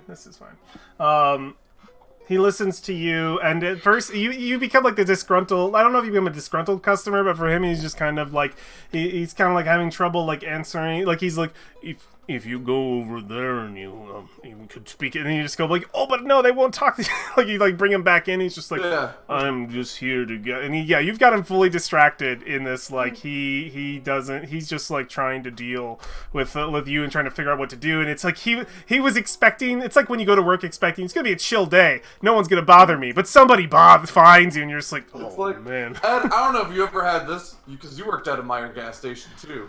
Where you're always working at the gas station and you go in the store like one time and tons of people start asking you for questions. I need help, and it's just like, God, I hate this. And you're like, God, I don't know this about the gas station. I've had it happen so many times. Yeah, it's my whole life. Pyre's got him fully distracted. What are y'all doing? You do have Nim with you.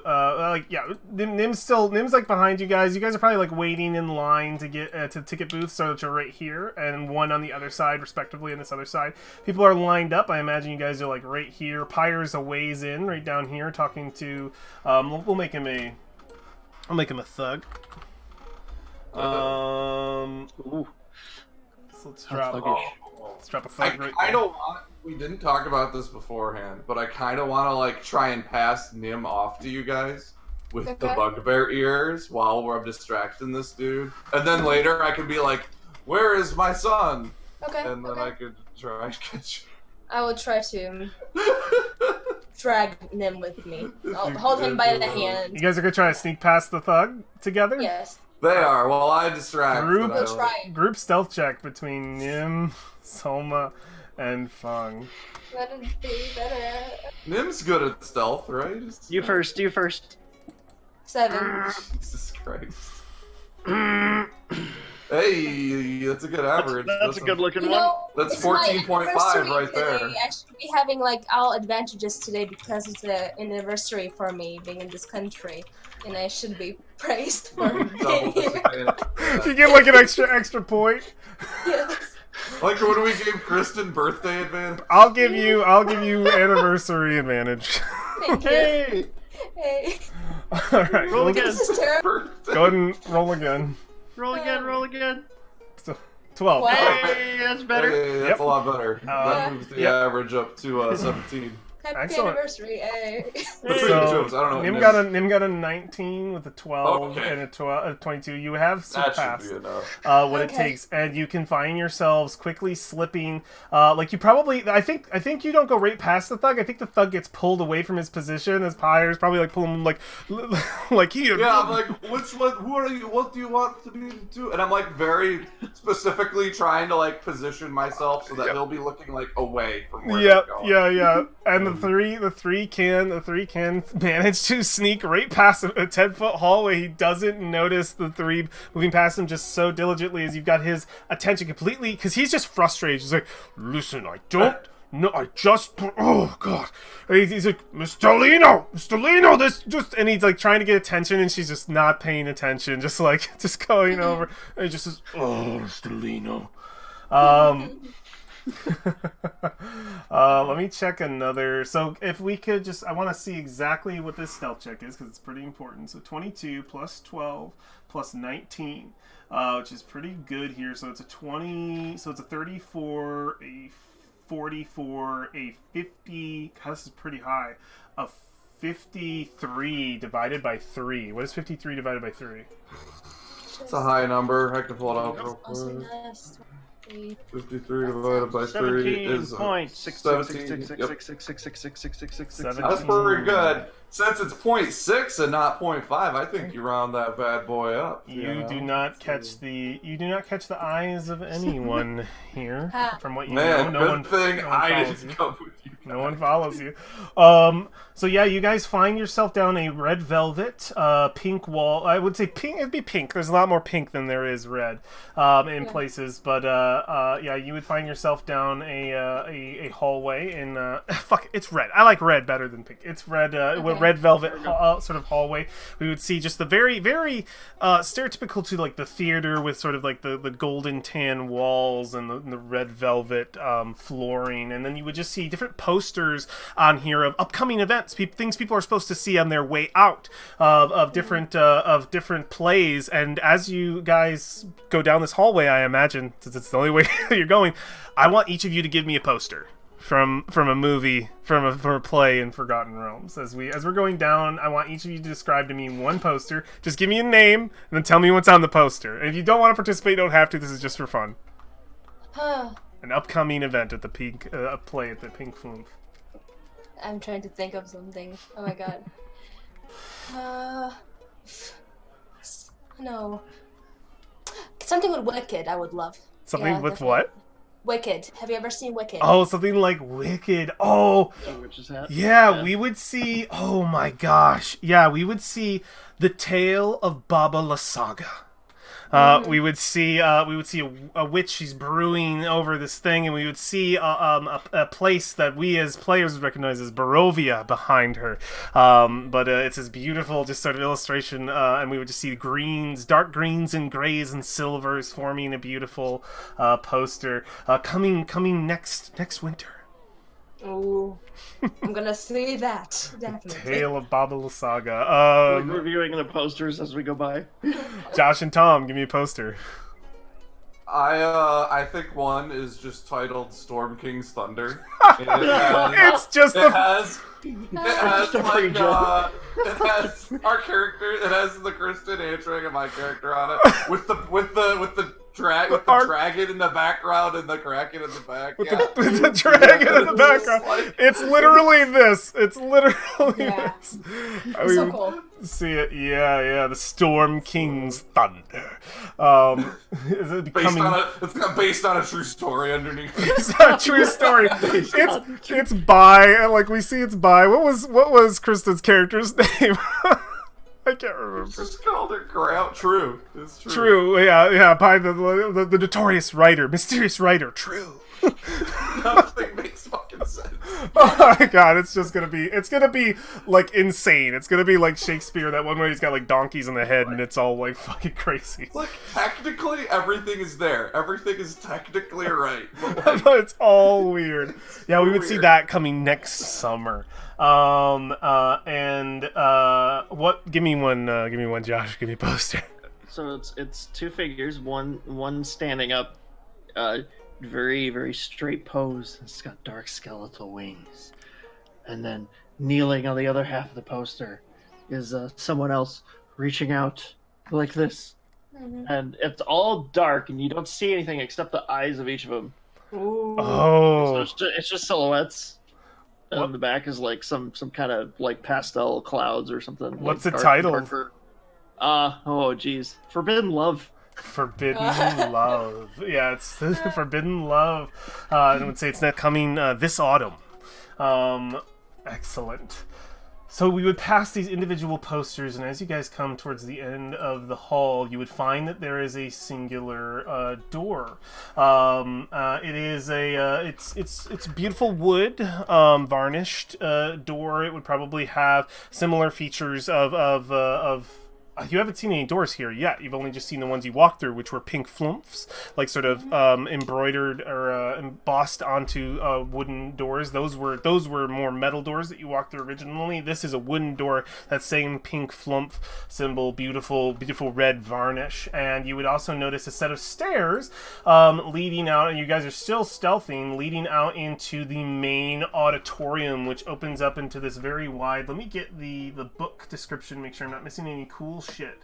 Yeah, let's peek at this theater really quick. Yeah, we would see cushioned seats arranged in 7-tiered rows facing a high wooden stage. Each row looks to have probably hold at least 20 individuals. And we see behind the raised red curtain are painted backdrops and stage props for the current production coming up. And we would see some individuals sort of preparing the stage. We would see that the ceiling is much higher than in any other place, but we would also see that drift globes are everywhere, lighting the area, and they're quite bright right now. And you would see as the theater starts to fill out an individual. Okay, I don't know if it would happen right now because the show's not starting. These babies dim. I'm just gonna say that right now. You would see people sort of filter in. There's the conversation, you would hear it echo down this hall before you even got here. The conversation of people blasting through the auditorium. You guys are in the exit area, but you also notice that in front of you there are these stairs, but they are lined with the velvet ropes, and there are probably thugs on either side out here making sure nobody, finding people. I wouldn't say thugs, probably ushers, trying to help people find their seats. I'll never look at ushers the same way. They are thugs. So yes, you are met with the open auditorium, which you could try to sneak into a seat without paying for a ticket, or you could try to go through a door and see what it is that you find, if it's even unlocked. I will try to see if it's unlocked. It is locked. Okay. Hey, Nim. Oh. Could you try to open this? Yes. It would pull some stuff out. Yeah, he'll make an attempt to do this with his thieves tools. I'll give him advantage with it too. Swiss Army knife fingers. Yeah. His Swiss Army knife fingers. Yeah, he starts going through some of his tools. To find out exactly which one he needs. He probably builds himself some locksmith tools right here. So I'll give it to him with advantage. And is there any usher vests around, just hanging around? Usher vests hanging around? Not here. Not in this hallway. Okay, making sure. No. Those would be left in a private area. So let's have him make a dexterity check here to try to crack this baby open. I'll give him advantage. Oh! And it just and you can just hear it, and he turns it, and it opens up, and the doorway is open, and he kind of looks for approval. Good job, Nim. You're really amazing. Okay, now quietly, we're gonna go inside. Okay? Okay. And we try. Hopefully, if we go inside, nothing will watch us do it. Yay. Yeah, you guys step into an area that seems to be access to the pit in front of the. You imagine this is probably where the band would normally come through, but the band is already down inside of the pit, waiting for things to start. We can hear the music being tuned inside of the theater. All the noise as the production is starting to will begin soon. And we would hear all of that. The band is in there. There are probably a couple band people very, very close to you, probably only 10 feet out in the middle there. None of them, luckily, are facing you. We'll hold with your same stealth check as before, as they're sort of in the midst of speaking and tuning their instruments, and we would see two elves probably talk in Elvish to each other about... I don't think any of you speak Elvish. No. Yeah, I don't know. They speak in Elvish. They're just probably conversing about something casual about the upcoming show. There is a door pointed directly on your right, and one straight ahead of you, and the only other path, two more doors who both look identical to the Flumph situation. This one is made of metal, suggesting that it is an outside door, and you could probably see some thin layer of light from the last light of daylight outside peeking through, just sort of noticing how dark this sort of alcove is. The door ahead of you is wooden, suggesting it's an interior door. Can I try to listen in if there's somebody on the other side? With my new power that you gave me. You go to put your ear to the door. Mm-hmm. You do hear what sounds like a conversation happening. I think you would hear in common, "Where is it? Where is the blade of ethereal? It has to be here somewhere. It fell into this pile. Who just throws a prop that important?" And you just hear an argument happening as you press your ear to the door, and you can hear someone say, I'm sorry, Mr. Antello. It just got misplaced from the last show. It says, why we have these other shows, I don't even know. We're enough, aren't we? And there's just there's an argument happening. But as as we hear that from the other side within, Pyre, what is the what are you doing? You still have this this thug who is actually probably just pulling you towards Miss Delino if you just won't stop. I don't know. What do you guys think? Should I try and meet up with you guys? Or just where do you go with the conversation? Leaving the rest of the adventure to you guys, and I'm just chilling. Roll a D2? Yeah. Alright. One what? One to go and be... Okay, there's a one. You rolled To be too honest, fast. we all knew if the option was a 1, I'd roll the 1. You're good at I ones. guess can I just frustrate this dude so that he leaves me alone and then I don't have to sneak? I just walk by. If you're aiming to frustrate him to leave you alone and not because the bad part is frustrate, kick you out. Frustrate are you trying to just disconnect the conversation from him? I'm not casting. I'm not doing that. I'm not doing that. Oh my god. No. Oh, that would get him to stop paying attention. He wants the conversation to be over. Fight me. He wants the conversation to be over. Let's be honest, guys. I got -1 with disadvantage to stealth rolls. Ooh. I don't think I'm a sneaky dude. Yeah, I thought I was a sneaky dude until I rolled 6 and then a 7 and then... You know what? That's a good point. Pyre would try and sneak past after he's distracted. When he's tries to be like, could you point me in the direction, try and send him off, away or something? Or walk with him and then try and, while he's going to get some of his attention, break off. Since this is a brand new thing, I'll need the 2 rolls. I'll need the deception and I'll need the stealth. Oh, but wasn't it will be great. The old deception good? If I do well on the deception, does it give me advantage on the stealth, though? Yeah. Because that's a 4.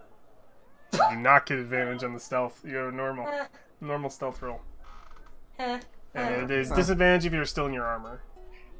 Which he's probably wondering why you are. Yeah. You're an actor, part of the show. Yeah. 7. Oh man, yeah. Unfortunately, yeah, you are unable to get past him, and I think with both of those rolls, we would see a next scene of Pyre getting kicked out of the pink flumph. Okay. You up to no good. Okay. If they try and kick me out, I'll be like, my kid's in there. My kid's somewhere. Your kid's in there. Make another deception check. I'll give you one more. Kick me out without my kid. Who are you, Donald Trump? Kicking me out without I'll my give you kid? one more. Ooh. Deception check. Oh my god. 11. These rolls. I mean, I'm not proficient. He looks at you and he's just like, really? Your kid? What seats are you not find him?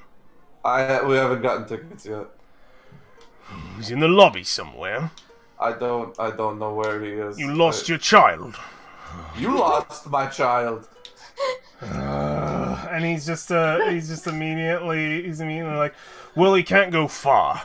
We'll find him. Yes, we will. And Slowly. It's best to move slowly in these situations. and he says, and it's best if you stay put.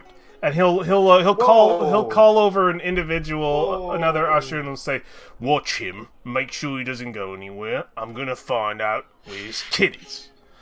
Oh, I shouldn't be doing this on this kind of day. I don't paid enough.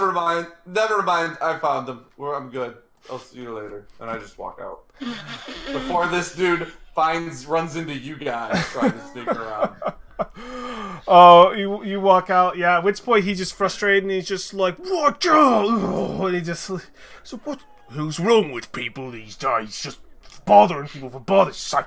At which point he'll keep the dude at the door. He's like, you make sure that individual does not step back inside here. I've dealt with enough tonight. And just go, okay.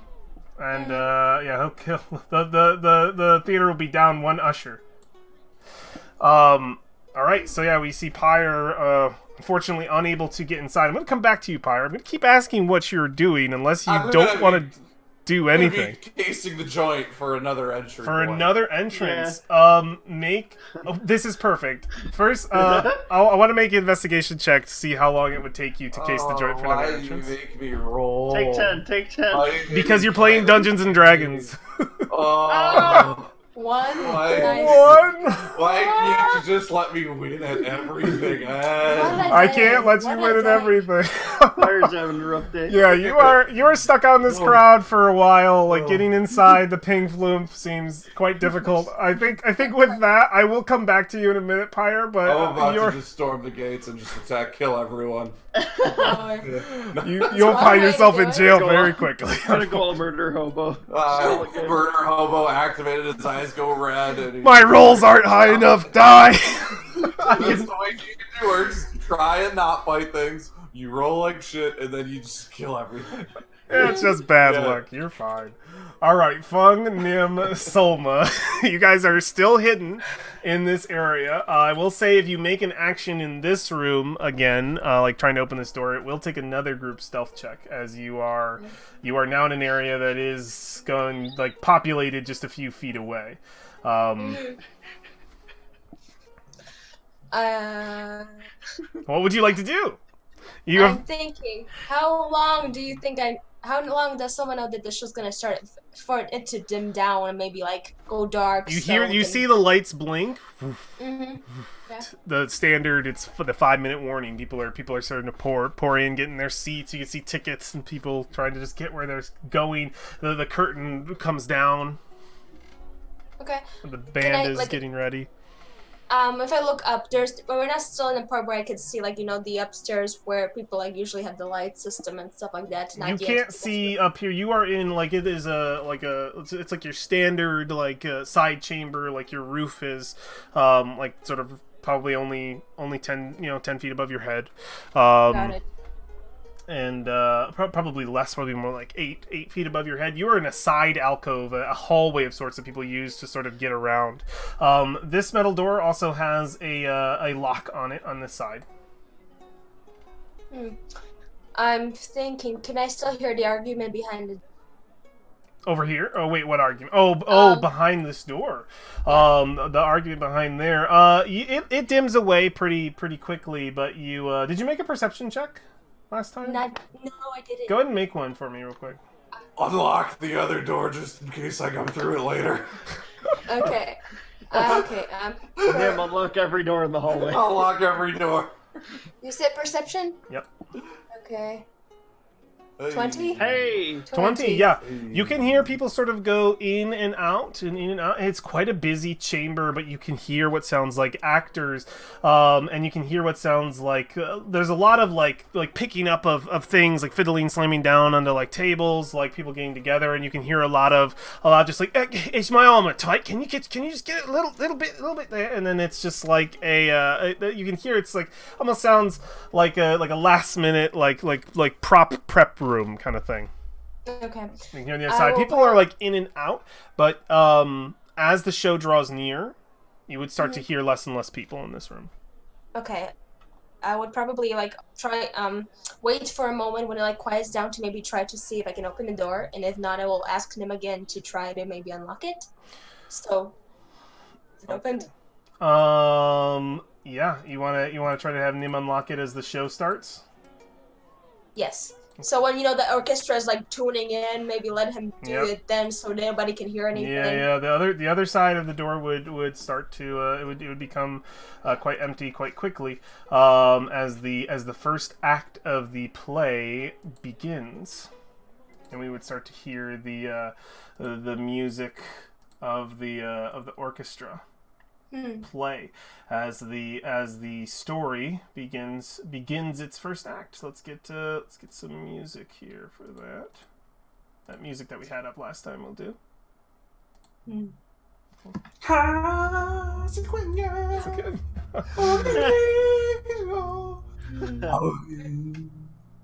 would hear that music sort of just fill the building as it's quite loud as the story would begin. So, Nim is going to try to unlock. He'll do so with advantage. He already has advantage, but he would have double advantage if it existed because of the music that's going on right now. 4 dice. Dang, double. Let's see here. Quadra advantage. All right. Yep. He is able to open the door that wasn't locked. Awesome. So he immediately goes to like put his tools in, but he immediately realizes it's not locked, and he'll open it up. Okay. At which point you guys enter into a new, smaller chamber. The sounds of the music start to dull a little bit as you close from behind, but that ever hum that you can feel in the floorboards beneath you is ever present. And within here, you've entered into what you believe to be a wing, a small offstage area. It's painted black, and you see a table that holds what looks like fake daggers, swords, and other props. And it's sort of covered, and you can see some are just sort of hanging on the walls, different places. You are in a massive prop room.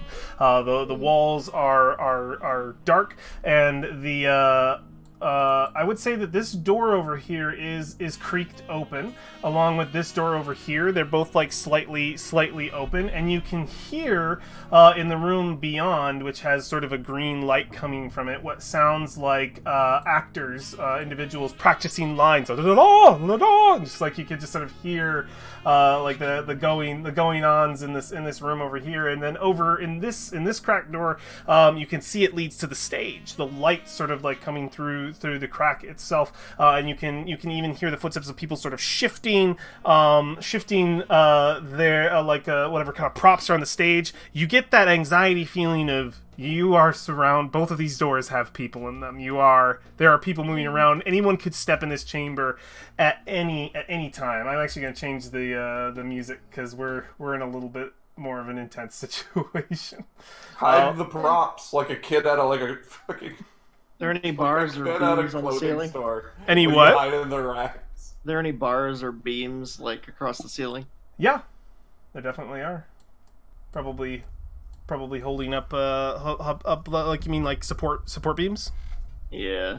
Yep. there would be some support beams in the ceiling. They're also painted. They're painted black. Anything else in the room?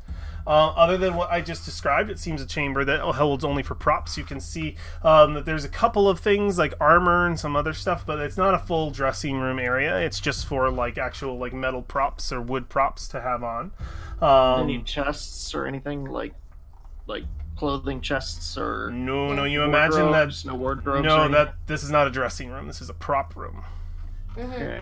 Yeah, this is where they would get their props. But both doors are open, and you can see shadows of people moving from the light beyond. There's 2 drift globe lights in here. You can also see that there's a bunch of like old posters on the wall that look a little ripped up of older shows that have played in the past, and they're kind of like over each other in some spots and have taken some damage. And there's probably a couple of you would see some glasses over the side, some drinks that might have gotten left here, a toast perhaps left behind, a pair of shoes or 2 people leaving their sort of shoes behind. You might even find like a coat rack. Coat rack. Any dark looking clothing? Sorry, just making sure. Oh, you're looking for like a usher thing? Yes. I'm Make just trying a to see. make an investigation check. Investigate. Let it be beautiful. Can I assist because we're looking for like Sure. disguises? Sure. 14. Not quite, but you definitely find quite a few disguises in here. But it's the thing about it being a coat rack. It's not. You would be disguising as somebody like these are where people have left their shoes and coats when they've come in. Like these are probably from actors or stage workers or just theater workers in general. Like they have left their actual clothing here, in this room, as they entered in later. So you would probably find a lot of different like coats and stuff. And since this is supposed to be a private area, you also have access to a couple people's purses here. I'd like you to roll 10d10. Oh, 10d10. getting some moolah. You get that many rust If monsters. you want. Ah, 10d10. wait, alright. There was a mimic. I can roll Sorry, it. sorry. I got it. Ah, Yeah, thank you. like almost 50 gold pieces, like a Holy purse, like just sort of sitting in here. Do you just straight rob these people? There's there's No. plenty of purses that you can feel, but like yeah, their shoes are here. A couple of them got their keys in here. Like this is where people have left their shit. I would not rob them now. Shit on the coats. No. There is a moment when you hear, as you're looking around, you hear this door over here jostle, and you can hear the sound of somebody getting close and putting their hand on the door, and the door irks open a bit, like someone's gonna walk in, and then you hear them like pause, and they're just like, what? Well, I'm going to go get it right now. And like there's somebody right at this door. We could see it like moving with their hand on it. And as that happens and you all look over, we dip back over to Pyre Zeal, who's found himself unfortunately unable to even get close to this building, shoved away by the harsh crowds, unable to even like get around, and feeling completely disconnected from those he was just with, having to possibly just put his hopes into that they get out of it okay. I can't believe my friends would abandon me. Like, just kidding. Pyre, tell me what you're doing. Something's going to happen to you here. You're going to... I am going to walk around the building and look for another door. Yeah, that is what you are attempting to still do right now, and you are struggling to do so. It's funny you say attempting. You are attempting to do Makes it me right. very, very worried. You are attempting to do so right now to like get in here, and you just have so much difficulty getting close. And then you hear a voice in your head. Hey, what are you doing? I'm trying to get into the building. Well, Voice in my head. well, that's obvious. Where'd your I friends know. go? They're inside. One moment I saw them, and one moment they were gone. So what's your name, Mr. Voice? Wishes? Listen, I've had a few wishes. Yeah. Oh, well, that's a very... So, I like that name. That's a fun name. Oh man. My master gave it to me.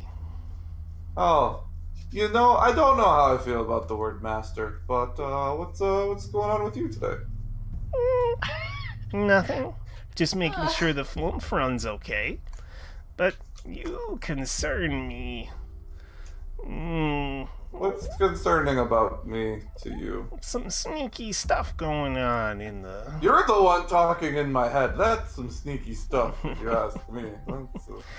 Let's see. Listen, I'm not stupid.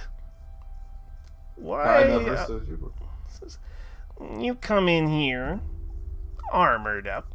You and your friends. Don't think I didn't notice. Maybe low skills, but I keep a good eye. That you do. You're here for something else. To kill someone? No, to stop myself from getting killed by someone. That's why I wear the armor. I see. It's true.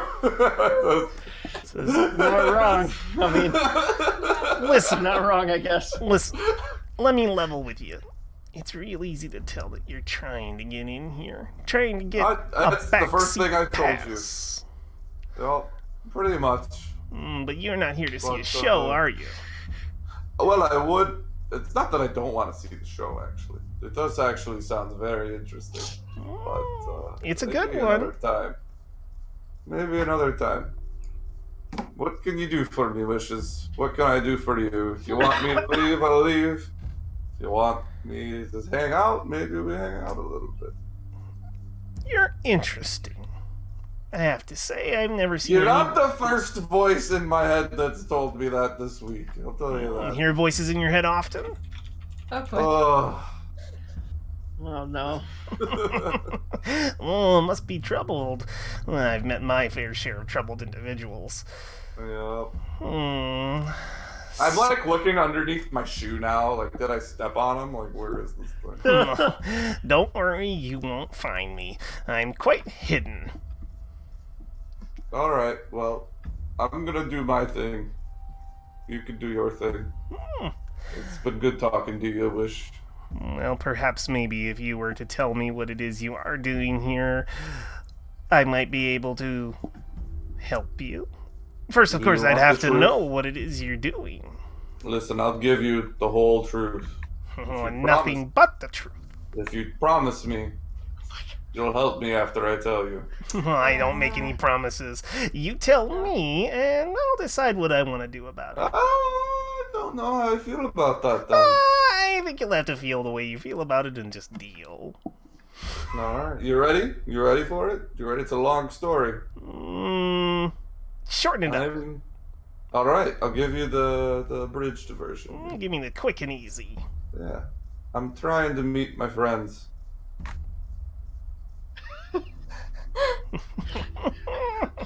Make a deception check. I'm trying to meet my friend.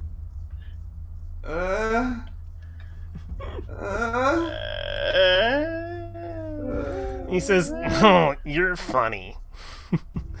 You also Well- seem a little frustrated too. Must have sucked to get pushed out of this joint, huh? Well, it's not nice to push back, so I have to respect their pushes, I guess. I respect that. He says, "Well, if you're not interested in telling me what you're really doing here, I guess I'm done wasting my time with you." Listen, I tried trusting a voice inside my head once. It really did not go well. I'm not really gonna do it again. I'm sorry. Ooh, are don't you take it meddling with, personally. stranger? I'm usually the first Stop. voice people hear inside their head when they come into the Flumph. Just don't take it personally. It's... You know. I think you know. I think you know. I think you know more than you're leading on to believe. Well, I mean, I know that this is my establishment. Oh, more so than that Dowling, no. But And how long have you been at this establishment? ever since it was made. Oh, well, my Interesting. This is for quite some time, really. Ever since my master built it, before he married that Dalino lady. Tell me, are you trapped somewhere inside this place? Oh, no. I am free as a bird. Okay. But something is trapped inside this place. What are you getting at, stranger? You help me investigate this place. And, I'll get you some bird food or some shit. I don't know. Oh, you think I'm stupid? I don't want any bird food? What do you think I am? A bird.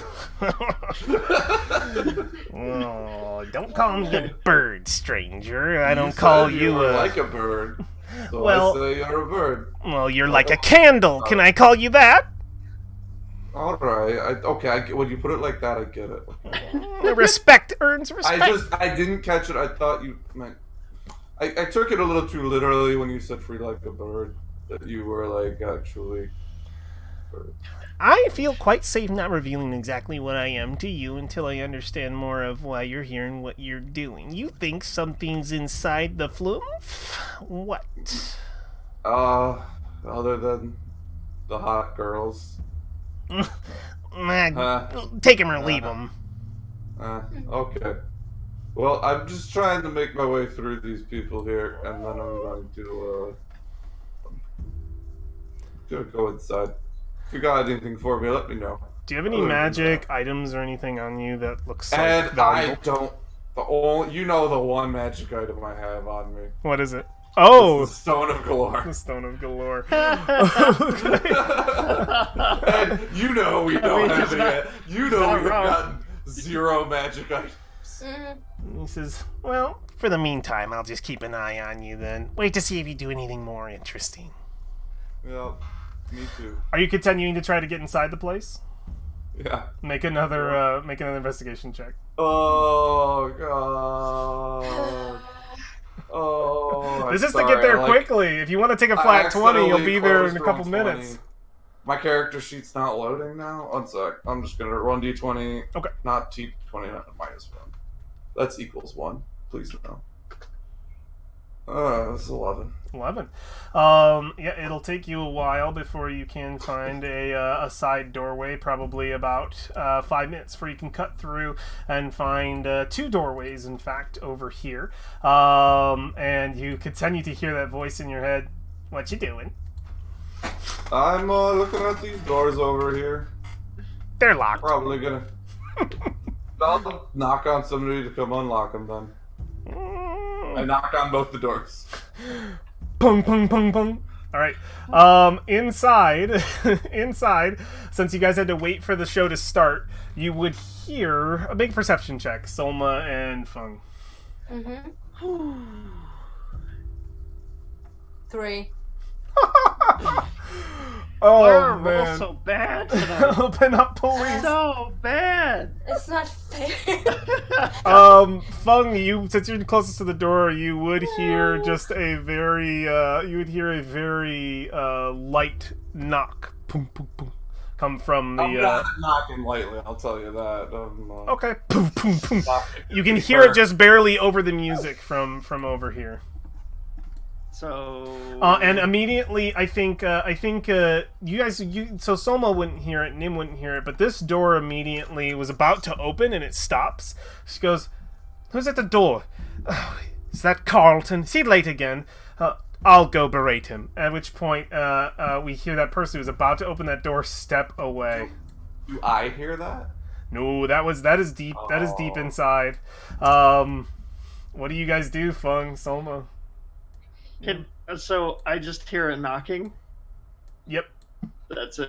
Come from back over here. It's dull, just barely making its way over the sound of the music. Shit. Is it the metal door? It sounds like metal, yeah. Don't worry, I can talk my way in. Now's your chance to do the thing. Oh. We I can't roll for shit, let's be honest. Yeah, we can all not roll for shit today. I mean, I'm gonna step over. Are there any grates or anything in the door you can see through? It's a solid metal door with the Flumph symbol on it. You're stepping back into this chamber. Yeah. Sure. Softly open the door. It is a metal door. It is solid, similar to the doors that opened up that are built into the glass wall of the front door. There's just these solid sort of brass doors with a Flumph illustrated on the front and embossed on it. And it has a single padlock hanging off of the door. Can I? You got fun. You got Solma and Nim. You guys are all in the same kind of area. It's up to you. Can I insight check the knocking? Pyre's still pounding, right? Boom, boom, boom, boom. Yeah. Yeah, you can step in and there's definitely someone pounding. Pound. You can't insight check a pound other than it's just like incessant. Please open, like pung, pung, pung, pung, pung, pung. Oh, shit! And you said the door's padlocked. It's padlocked currently. Yeah. Is there a key sitting nearby? No. I'm gonna motion to Solma. Yes. What? Okay. You can hear the tung, tung, tung, tung, and you're only able to hear it like the sound of the orchestra is loud enough. They're at a point in the play, of which point, if you turn, Fung, we get a shot of the play for a second. We can see the entirety of the stage is covered in sand, and we see sort of like a desert scene being played. We see two characters speaking to each other. Around them looks to be some sort of village like played out, and it's very much a desert village of Kalimshan being illustrated behind you as they're sort of at a dramatic scene where an individual is fighting someone for his love. I would motion to Nim like, "Hey Nim, there's another door. Could you please try to unlock it?" Yeah, he'll make an attempt to unlock it here. He immediately steps over. I'm going to roll initiative between Nim and this other individual who is getting closer to opening the door. I want to see what happens first. It's kind of important. I would say with you guys helping him, I'll give Nim advantage on his roll to go a little bit faster than this person answering the door. So let's see what we get here. Oh, that's not hard to beat. It's only a 6. Nim's rolling with advantage, so he got a 10, but he already beat it. So yeah, he already beat it. He doesn't even need the advantage. VI open up. So Nim would go first, and he would take a chance at opening this door and hopefully getting our boy in here. Where is my nimble? Right there it is. All right, with advantage. He fiddles with the lock, and you can see, like, as he like rattles around with it, he tries his best to sort of get the chambers to click. You hear one, another, and then it snaps, and he's just. Oh no.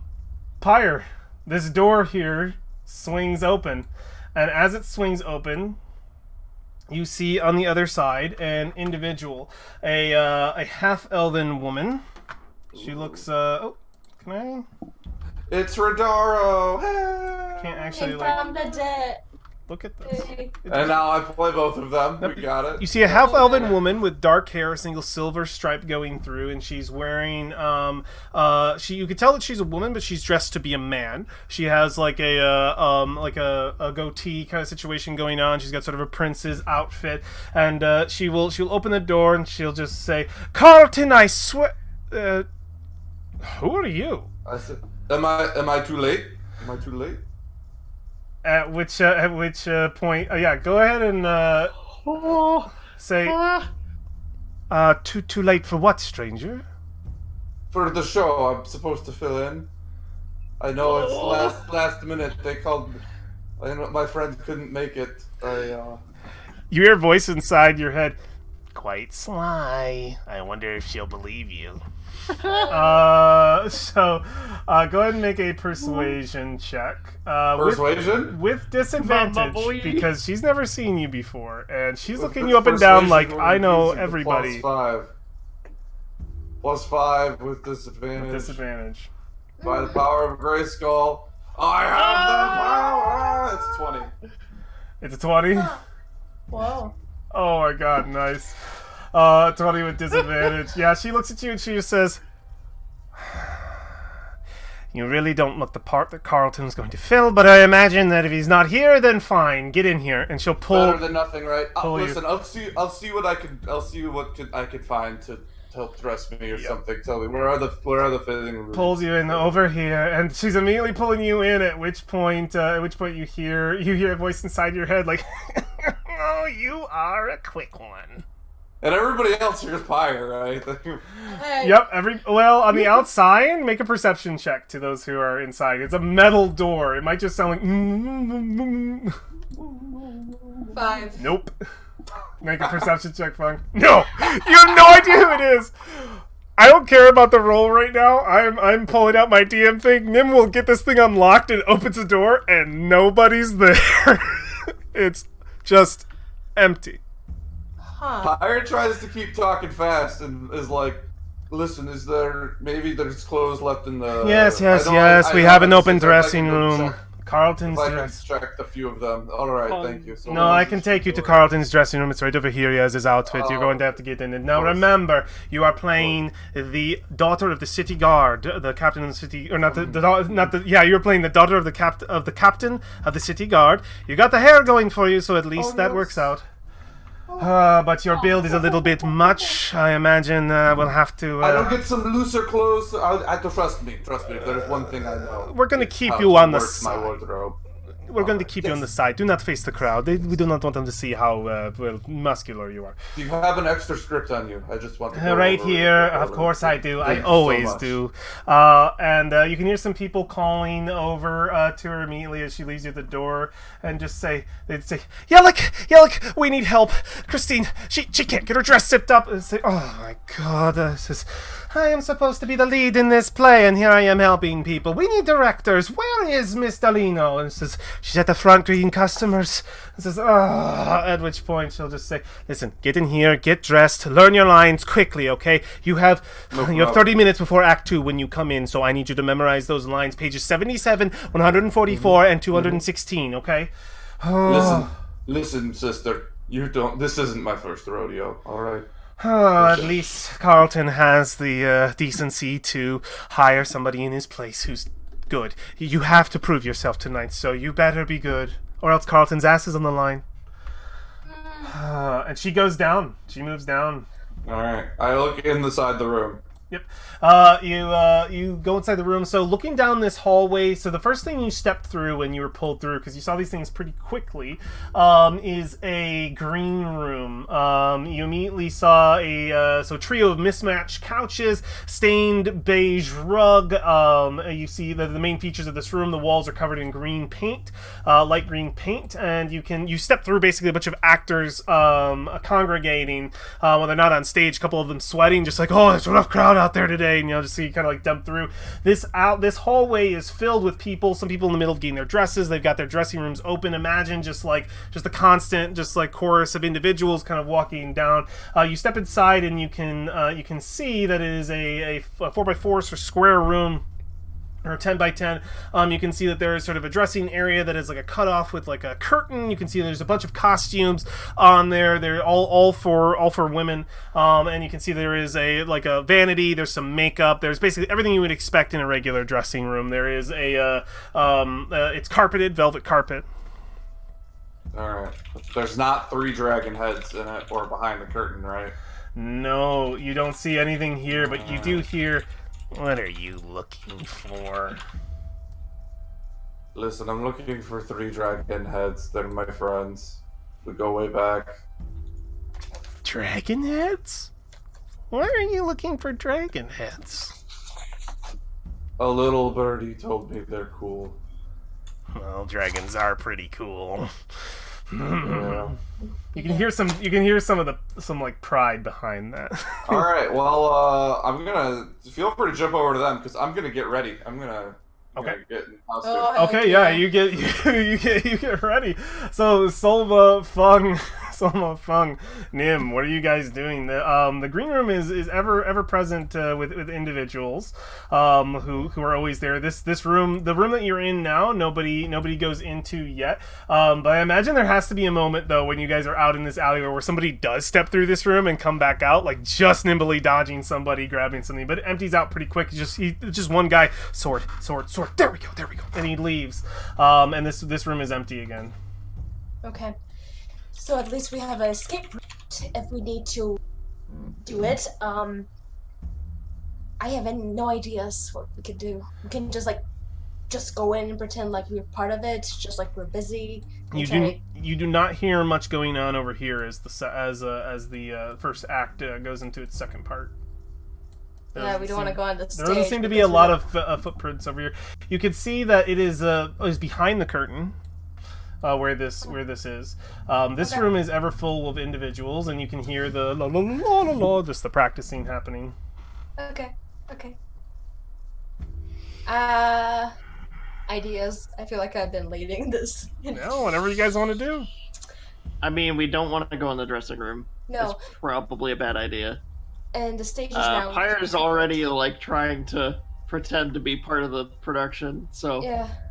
I don't think two random monks that show You up. say pretend until I actually go out on stage. I think you could pull it off. Actually, You could probably do it. Yeah. You're not investigating this room or anything, Pyre. You're just actually getting ready. I love it. You just go. He's looking over the script. just doing his He's like thing. braiding his hair. And he's like looking at the script, and he's like in dress on. You're not really gonna do this, are you? We'll go back to someone. Okay, Watch me. I will peek through the door. Do I see Which one? stage? The Not one the where noisy it's one, not the the other noisy one. one, with Yeah. the quiet one. Yes. Oh, there is nobody. You can peek through the door, and I'll Uh-huh. put you out here for a second so you can see. You can see there's a bunch of these, like scene parts, like huge, just like flat, like walls of scenes, like pulled in, painted tapestries, or painted portraits, like huge canvases. That's what I'm looking for. They're pulled in. They seem to just be stacked in different places and filled, and you can see all kinds of different parts of different shows that have been playing. Some of them old, That's some of the them room. newer. That's the room. I guarantee you right now. I'm It's looking in for that the- room. I'm It's looking in for that the- room. I'm looking for the dragons. Where are clues looking? You want to investigate this area? Yes, you can please. hear the play happening just out here beyond the curtain. And when you get to just like right here, you can see that opens up to the current act. There's probably a moment where you turn, you're like, oh, and that is like the Okay. current act happening. You can see the crowd filled with people. Fung, are you right behind her, or staying in the black room?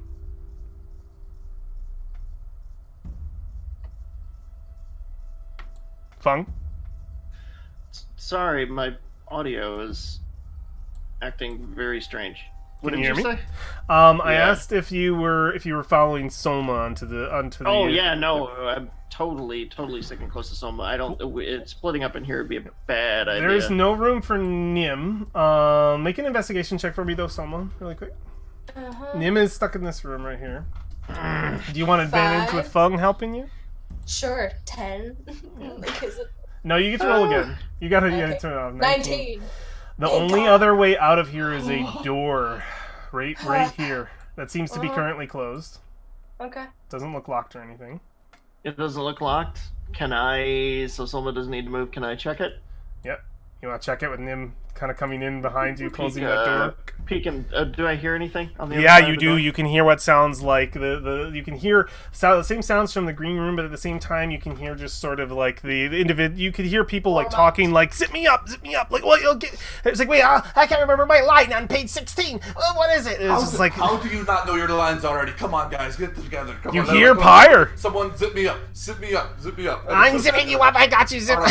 All right. Now let's do it again. Let's do it again. Come on. All right. Yeah, you can. Gives Soma emotion not to bother with this door at all. Okay. It is so busy. Okay. Yeah, it's definitely busy on the other side of that thing. I look up. Do I see now some kind of railing, like the little... Yeah, you can see like the whole thing behind the stage, like the railing, the sacks of sand, like the whole like situation. Can I try to climb up there? Make an athletics check, both of you. I'm gonna. Can I assist first? Yep, And send yeah. her up, and then Yep. she can pull me up. Do it. Advantage. Do it at advantage first. Advantage. Athletics check. Athletics check. Okay. All right. You grab one of the ropes and you start going up, and you can find yourself in some of the rafters. Okay.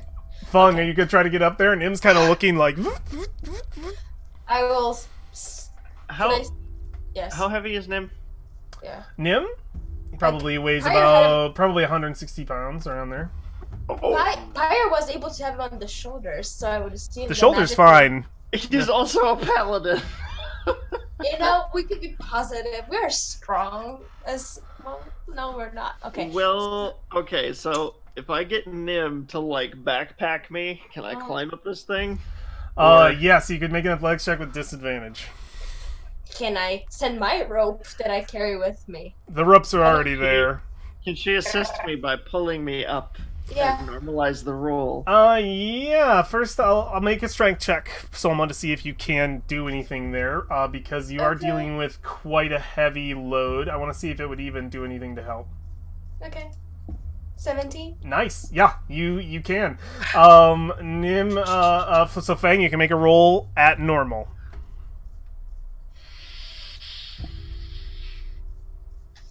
Oh. Normal roll. You want to use inspiration? I already used it. Does anybody else have inspiration left? Not anymore. Unless you want to give me double inspiration. No. Anniversary. When you No. say. All right. So I guess if we try and then So- not. Nim and Fung get about 10 feet off the ground before the rope sort of slips a little bit. You grasp it, and they boom to the floor. And we get a shot from out in the audience as the show is going on. And you see, "You killed my bro," and like the whole stage rouse a little bit. "You killed my brother," and they continue going, but it is audible, boom, and like everybody kind of heard it. Can I go check it out?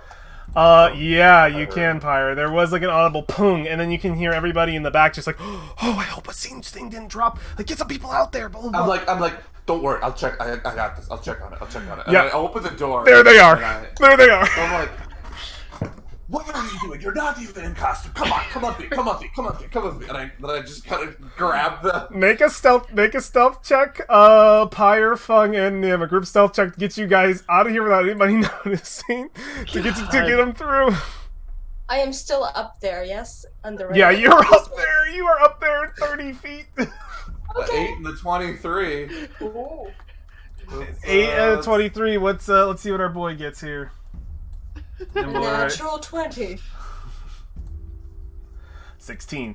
Yeah, you're able to slip. You're able to slip both of them into the dressing room, and now all three of you are in the dressing room. Or are you just closing them in there, Pyre? Or are you getting in? I was gonna try and throw them in a different classroom, but I think I'll just throw them in there. I'll be like, Oh my god. come on, costumes are in there. Get ready. Gosh, let's close the door. And then I'm just gonna walk and open every other dressing room and look in them. I'm just looking. You see one that's identical, one after another. The furniture might be moved around a little bit as you go around. You're probably making an excuse in each one. Oh, I just want to make sure you're ready. Oops, sorry. Your passive Hey, there works. Anybody need to go over lines? You know. All right, you can hear a voice in your head, Pyre. As we get the shot, we see Soma up above. We see these two over here. You hear the voice in your head. All right, enough funny games. This theater is my home, and I love it. If you're here to hurt anybody, I'm gonna make sure that you never see the light of day again. This has been fun, but you're gonna tell me what the hell you're doing here, or else it's gonna get bad. Listen, Mr. Voice, Mrs. Wishes. Wishes. I'm not here to hurt anybody. I'm here to return something to the city that it deserves. You're gonna have to explain more. Are you making fun of me? I'm not trying to do anything. Pyre is just trying to buy time as he checks more doors. And this guy's smart. Wishes is smart. He's just like, I'm gonna start counting down from 10. All right, tell you what. When you hit 3, let me know. Then we'll talk. Okay. 3. Talk. I like that. I mean, I'm here for some treasure. I hear it's here. Treasure? I know, right? This is the only treasure I know of is in the lockboxes behind the ticket booths. Well, what are you talking about? I'm not trying to steal from anybody, though. Listen, if you don't even know about it, I think I'm actually wrong then. You're talking about dragons. I know a lot about dragons. Oh, like what kind of dragons? All Like kinds. a red dragon or a green dragon? Yes. Head, or a gold dragon? Yeah. Head? Oh. Well, I'll tell you what. Where are those? Maybe we can work together here. You know. Well, if you tell me what it is you're doing, then maybe I could help you if I decide what you're doing is not of a nefarious nature. Listen, this place is nefarious by its nature. The big Flumph is not nefarious. Do you know? Tell me what you know about Lord Neverember. Wasn't that an old lord that got kicked out of the city? Yeah, no, I know his name. Yeah, he I don't know. I hear he had something to do with this place. Just checking it out. I don't trust those people. Those old cranky lords, you know. Let me think. Neverember. Where have I heard that before? And you can hear him pondering. The fire keeps moving. Fire keeps moving. Yeah, you keep moving. It's one after another. Same situation. To the end, you find a bigger dressing room though, and immediately you hear, "Huh, wait! I remember something. Neverember. Yeah, no, that's the guy that used to get here and get frisky once in a while. No, I remember years ago. Is this where he gets frisky? Yes, This it room here? is. Oh, sorry. I actually have a weird sexual attraction to Lord Neverember and his location. Oh, shut up. You're looking for a Alright, I look treasure. around the room. Is there anything? Is what I'm looking for in the room? Make an investigation check. Anything okay. frisky around the room. Okay. Alright. This is the one, You're guys. gonna frisk the room. We cut as Pyre looks through the room to Soma. Oh my god, kill me. Yeah, we'll come back to Why you. are we just fucking up the end of this whole thing? Let's cut to Fung and Nim first. You guys are inside of this. You are inside of this dressing room. Nim puts a hat on. It's a big, like, floofy, like, woman's hat. And he's like having fun. What are you doing? Fung is trying to like catch his breath after this Nimblewright fell on top of him and he's trying to crawl up the friggin' rope. He's looking at himself in the mirror. What do I see in this room? Make an investigation check real quick. Yeah, you see a dressing room. You see all the basics. You see like a vanity. You see like a rack holding clothing. Like a curtain cutting off part of the room so that someone could get dressed and have someone in here. A couple of chairs. Go ahead and make an investigation check. Nice job, guys. We separated the party. Yes. Man.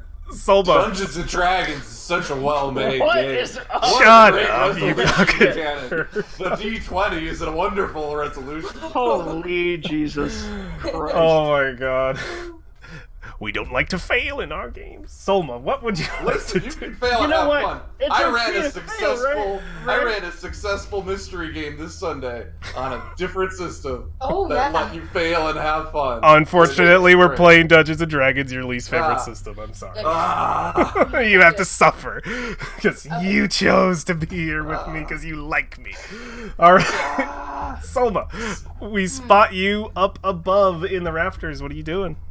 Okay, I saw that Pyre took them in, so I'm not quite as worried because I'm like, okay, if Pyre got there, they should be good. And I'm gonna be just trying to investigate any clues that were mentioned, like while walking up there, trying to be sneaky, so nobody will notice me. You're in like walking around. you're in like it's like a balcony that sits above, and as you step along it, you can see the entire play playing out before you. All of the individuals watching.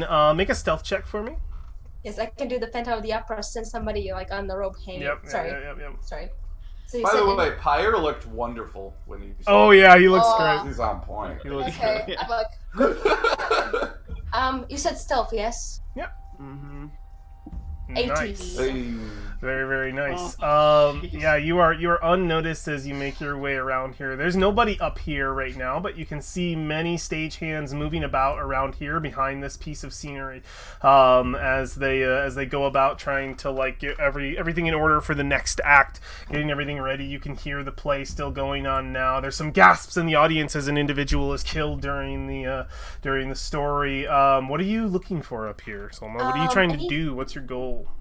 Find something that's related to the clues that we got to Lord November, and maybe like something that doesn't belong here that might have been like something secretive. Let's say. Sure. Make an investigation check, a perception check. Oh, sorry, I did investigation 17, so perception would be then 19. You can see far up here on the rafters as you make your way through these individual sort of like the gargoyle things that kind of hang over a decoration in the pillars in the very back of the stage that hold up the massive ceiling of the auditorium. On the end of each looks to be a gargoyle, one gargoyle after another, after another, after another. And when you make it to the end right here, you see it's not a gargoyle, it's a dragon. Ho ho ho. And it's an old, dusty piece of decoration that's held high to the ceiling that probably nobody's really tended to in years. Okay, I will look at it, try to touch it, dust it off. Yep. See anything interesting with it? It's too high up for you to get to. Like it's like 20 feet above the rafters. Like it's up near the ceiling. Like it's quite far. You see this. So there's nothing I can hold on to be able to climb up there. You could, but falling is very dangerous. You could try to climb up there if you want, Selma. Yeah, Make a because I roll. also have slow fall if I will be falling. So let's do athletics. Hopefully it will be good. Yeah, go for it.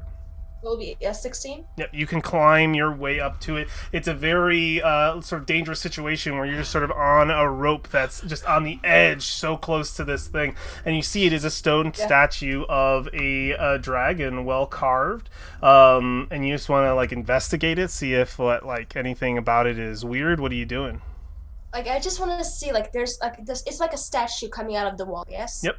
It is. So I just want to see if I can like maybe twist the head, or maybe if there's like some kind of buttons in the eyes or nose somewhere that I can maybe like activate, like Indiana Jones, just trying to see if I can just twist or push something. Yeah, go ahead and make a investigation check. Oh, that'd be good. 13. Nothing that you can find. It seems to just be a stone statue built into the side of this thing. It differentiates from the others, though. It doesn't seem to have any function to it. It seems to just be a single statue. Okay. We're on a hot streak, guys.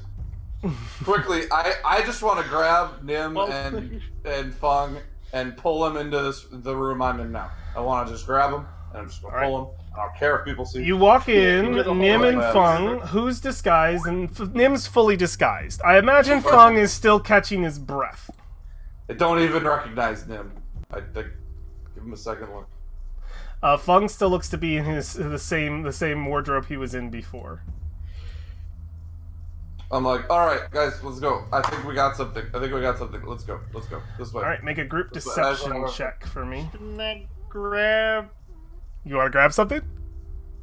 something to wear so I don't look like a bald hermit? There's a cloak. You want to grab a cloak? Yes. You grab a cloak. You put it on. Pink cloak. Okay. Make a group deception check. You may do so with it. 17. Yeah. That's like, listen, that's like 6 rolls in a row we've rolled pretty well on I now. got a -1, boyo. Yeah. I got a -1. Nice. Hey. I will not See, roll for we're him. high. We're hot. Minutes ago. Listen, we gotta get the good investigation roll in this room tonight. So there, Yeah. Roll 20. Can't let the roll luck 20 reset. is- You would- roll 20 Can't let the is luck big. reset. you We would gotta come go. in here. There are several individuals who are in this room that you were in Pyre who are getting ready. They kind of come in and out. There's probably I kicked them out. okay. What do you say? Listen, we have a disaster here. Look at him. he's not ready at all for this part. Listen, I need space to work my magic. They just go, oh, and then, yeah, they'll move right out of the way. That's definitely enough. This door is open, Selma, down here, 30 feet below you, and you can hear you can definitely hear the sounds of Pyre shouting for people to get out. Okay, I'll take, one look around at where the dragon is looking before I go down. I just want to see where the dragon is looking. The dragon is staring straight out, similar to the others. Okay. Do I see where he's staring? There's nothing there where he's staring at. Straight out to the crowd, all the gargoyles. Got it. So I have information. I will slowly climb down so I can tell what I found up there. Yes. We deserve to lose this. You fucked it up so bad. Okay. So you were coming back down and trying to go through this door?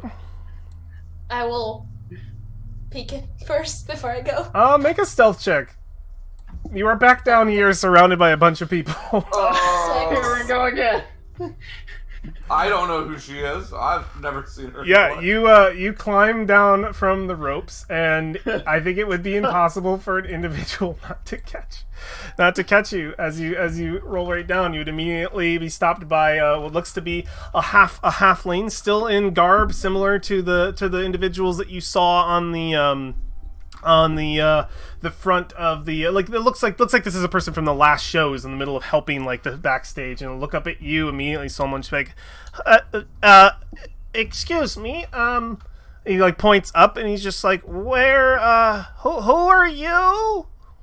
Hello. I am one of the helpers around here. I just noticed there was something weird about the decorations. So there's gargoyles and there's a dragon, and I just wanted to know more about it. Also, my friend who is taking the place of Kalamazar today, he's an actor here, Genasi looking guy playing a girl. You're in the middle of going, and he's like, and then another individual comes up, a human who immediately comes up to barely even notices you, comes up to him and just we don't know what the pounding was. I think that maybe a proper fella, but everything's fine. And he looks over, but he second glances at you. There is a bunch of people that are down here moving, so now you have two. And he's just like, I don't know who this is. You say who you are again. And this individual's just like, I don't believe I've met you either.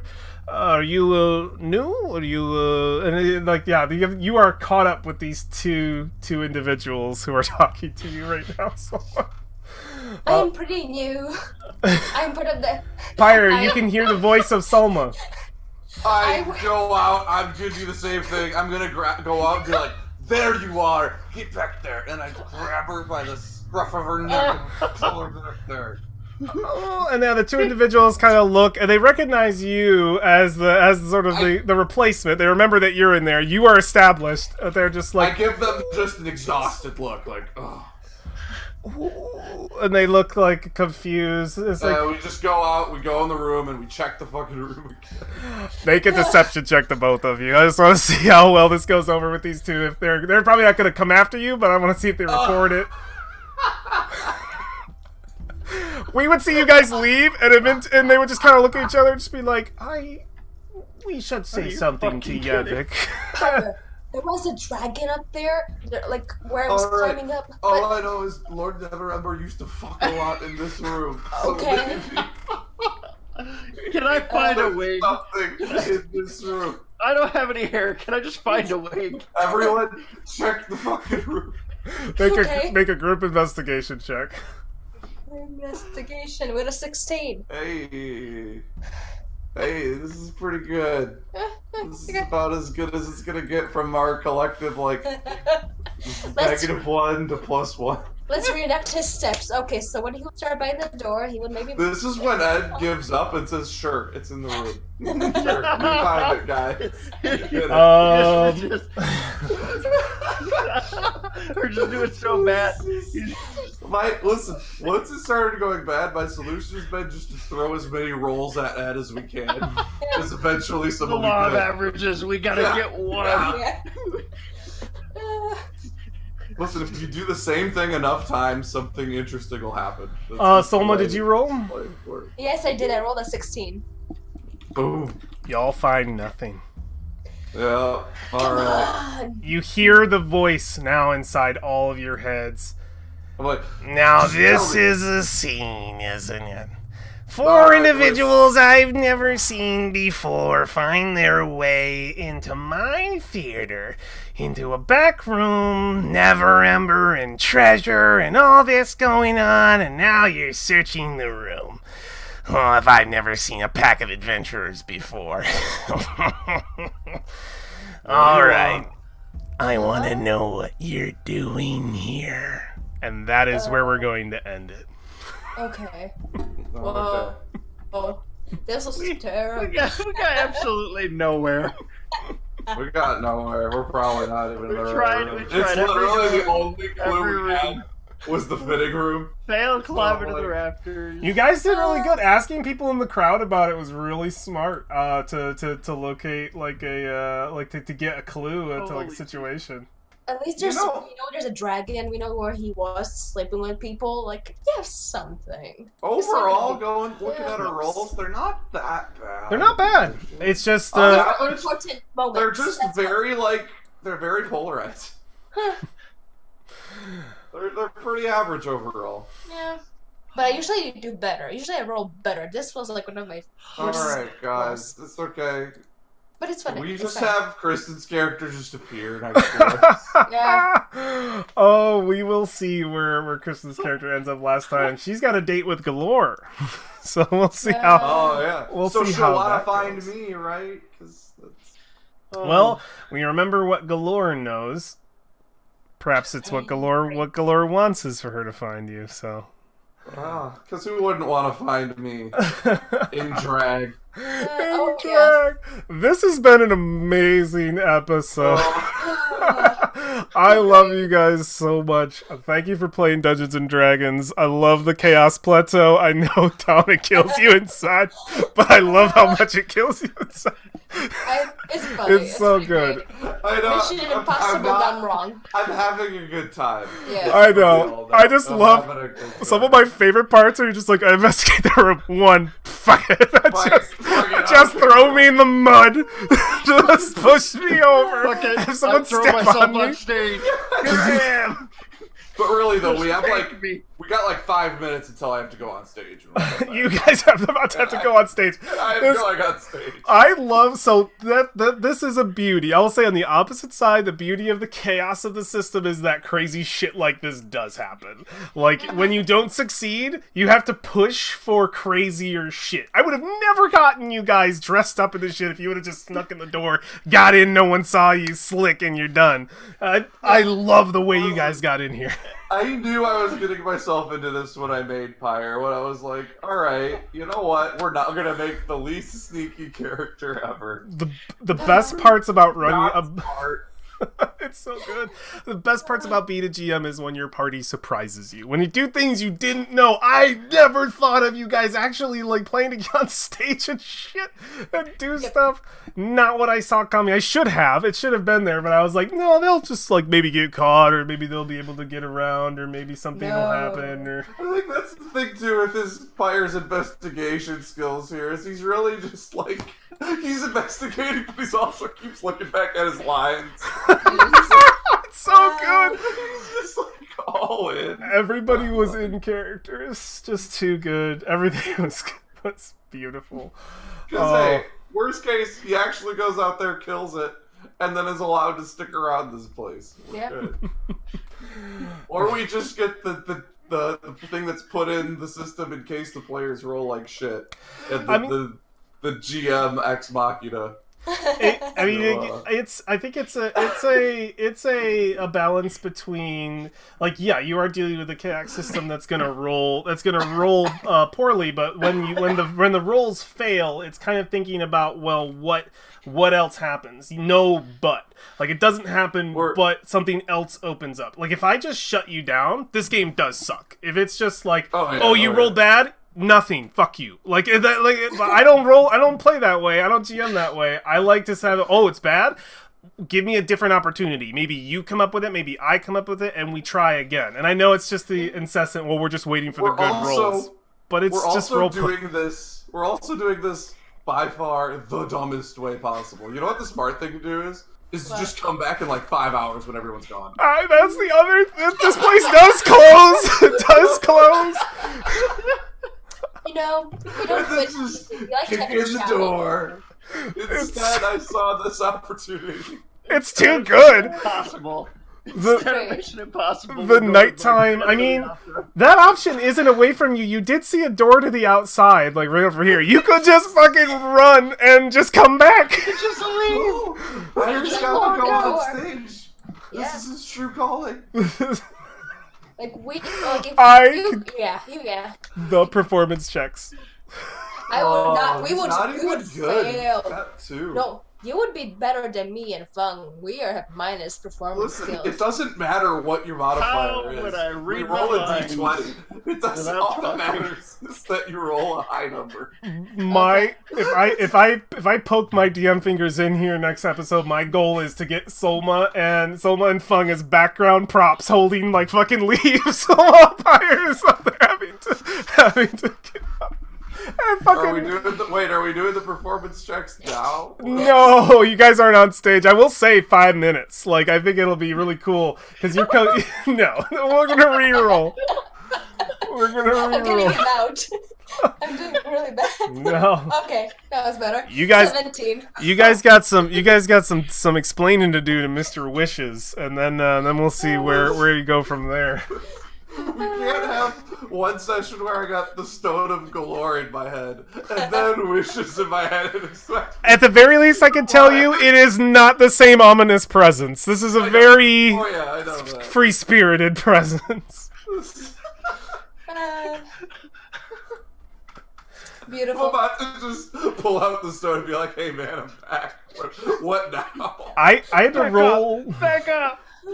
I'm so happy the party passed Wish's perception and you didn't, because it's so good to have him follow you because you make all the jokes. So he's just like, "Shut up." It's like the perfect like back and forth. I love that I'm trying Wishes to like fire. drip feed him the information. And he's like hating it. It's just like, come on, I feel like, give me "Fine, the listen, juice. We're gonna have to take a break. For real though, I need to study my lines. It's like, come on! This isn't how a story goes. Oh, it'll be too good to get back to that. Oh gosh.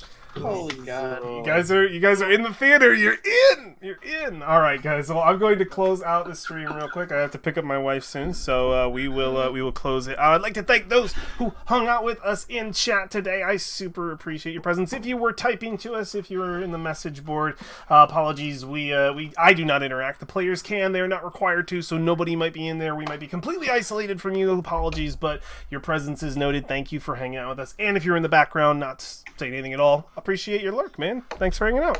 I'd like to thank my amazing cast. Thank you guys. I love all of you. You're always great for making this yet again another session I will always remember. Yes, definitely. I'll never We're forget. so good at Dungeons and Dragons. Yeah, God, you we are. It's too good. All right, very cool. If you're watching this later on in the VOD, whether that be on Mixer, Twitch, Facebook, or YouTube, 4 places I stream to using the power of Restream. You're from the future, we're from the past. We're all connected. It's great. Next time you're going to see me is on Friday. Possibly. I'm not 100% sure. It should be happening on Friday. I'll note in my Twitter and Discord if I'm not going to be there. But we'll be playing video games. No idea what we'll be playing. It's Variety Day, so we'll have some fun. Very cool. I think that is the whole kit and caboodle, friends. Wherever you are in the world, morning, noon, or night, make it an amazing day, guys. We just did. Take care. Yes. Bye. Bye. Bye.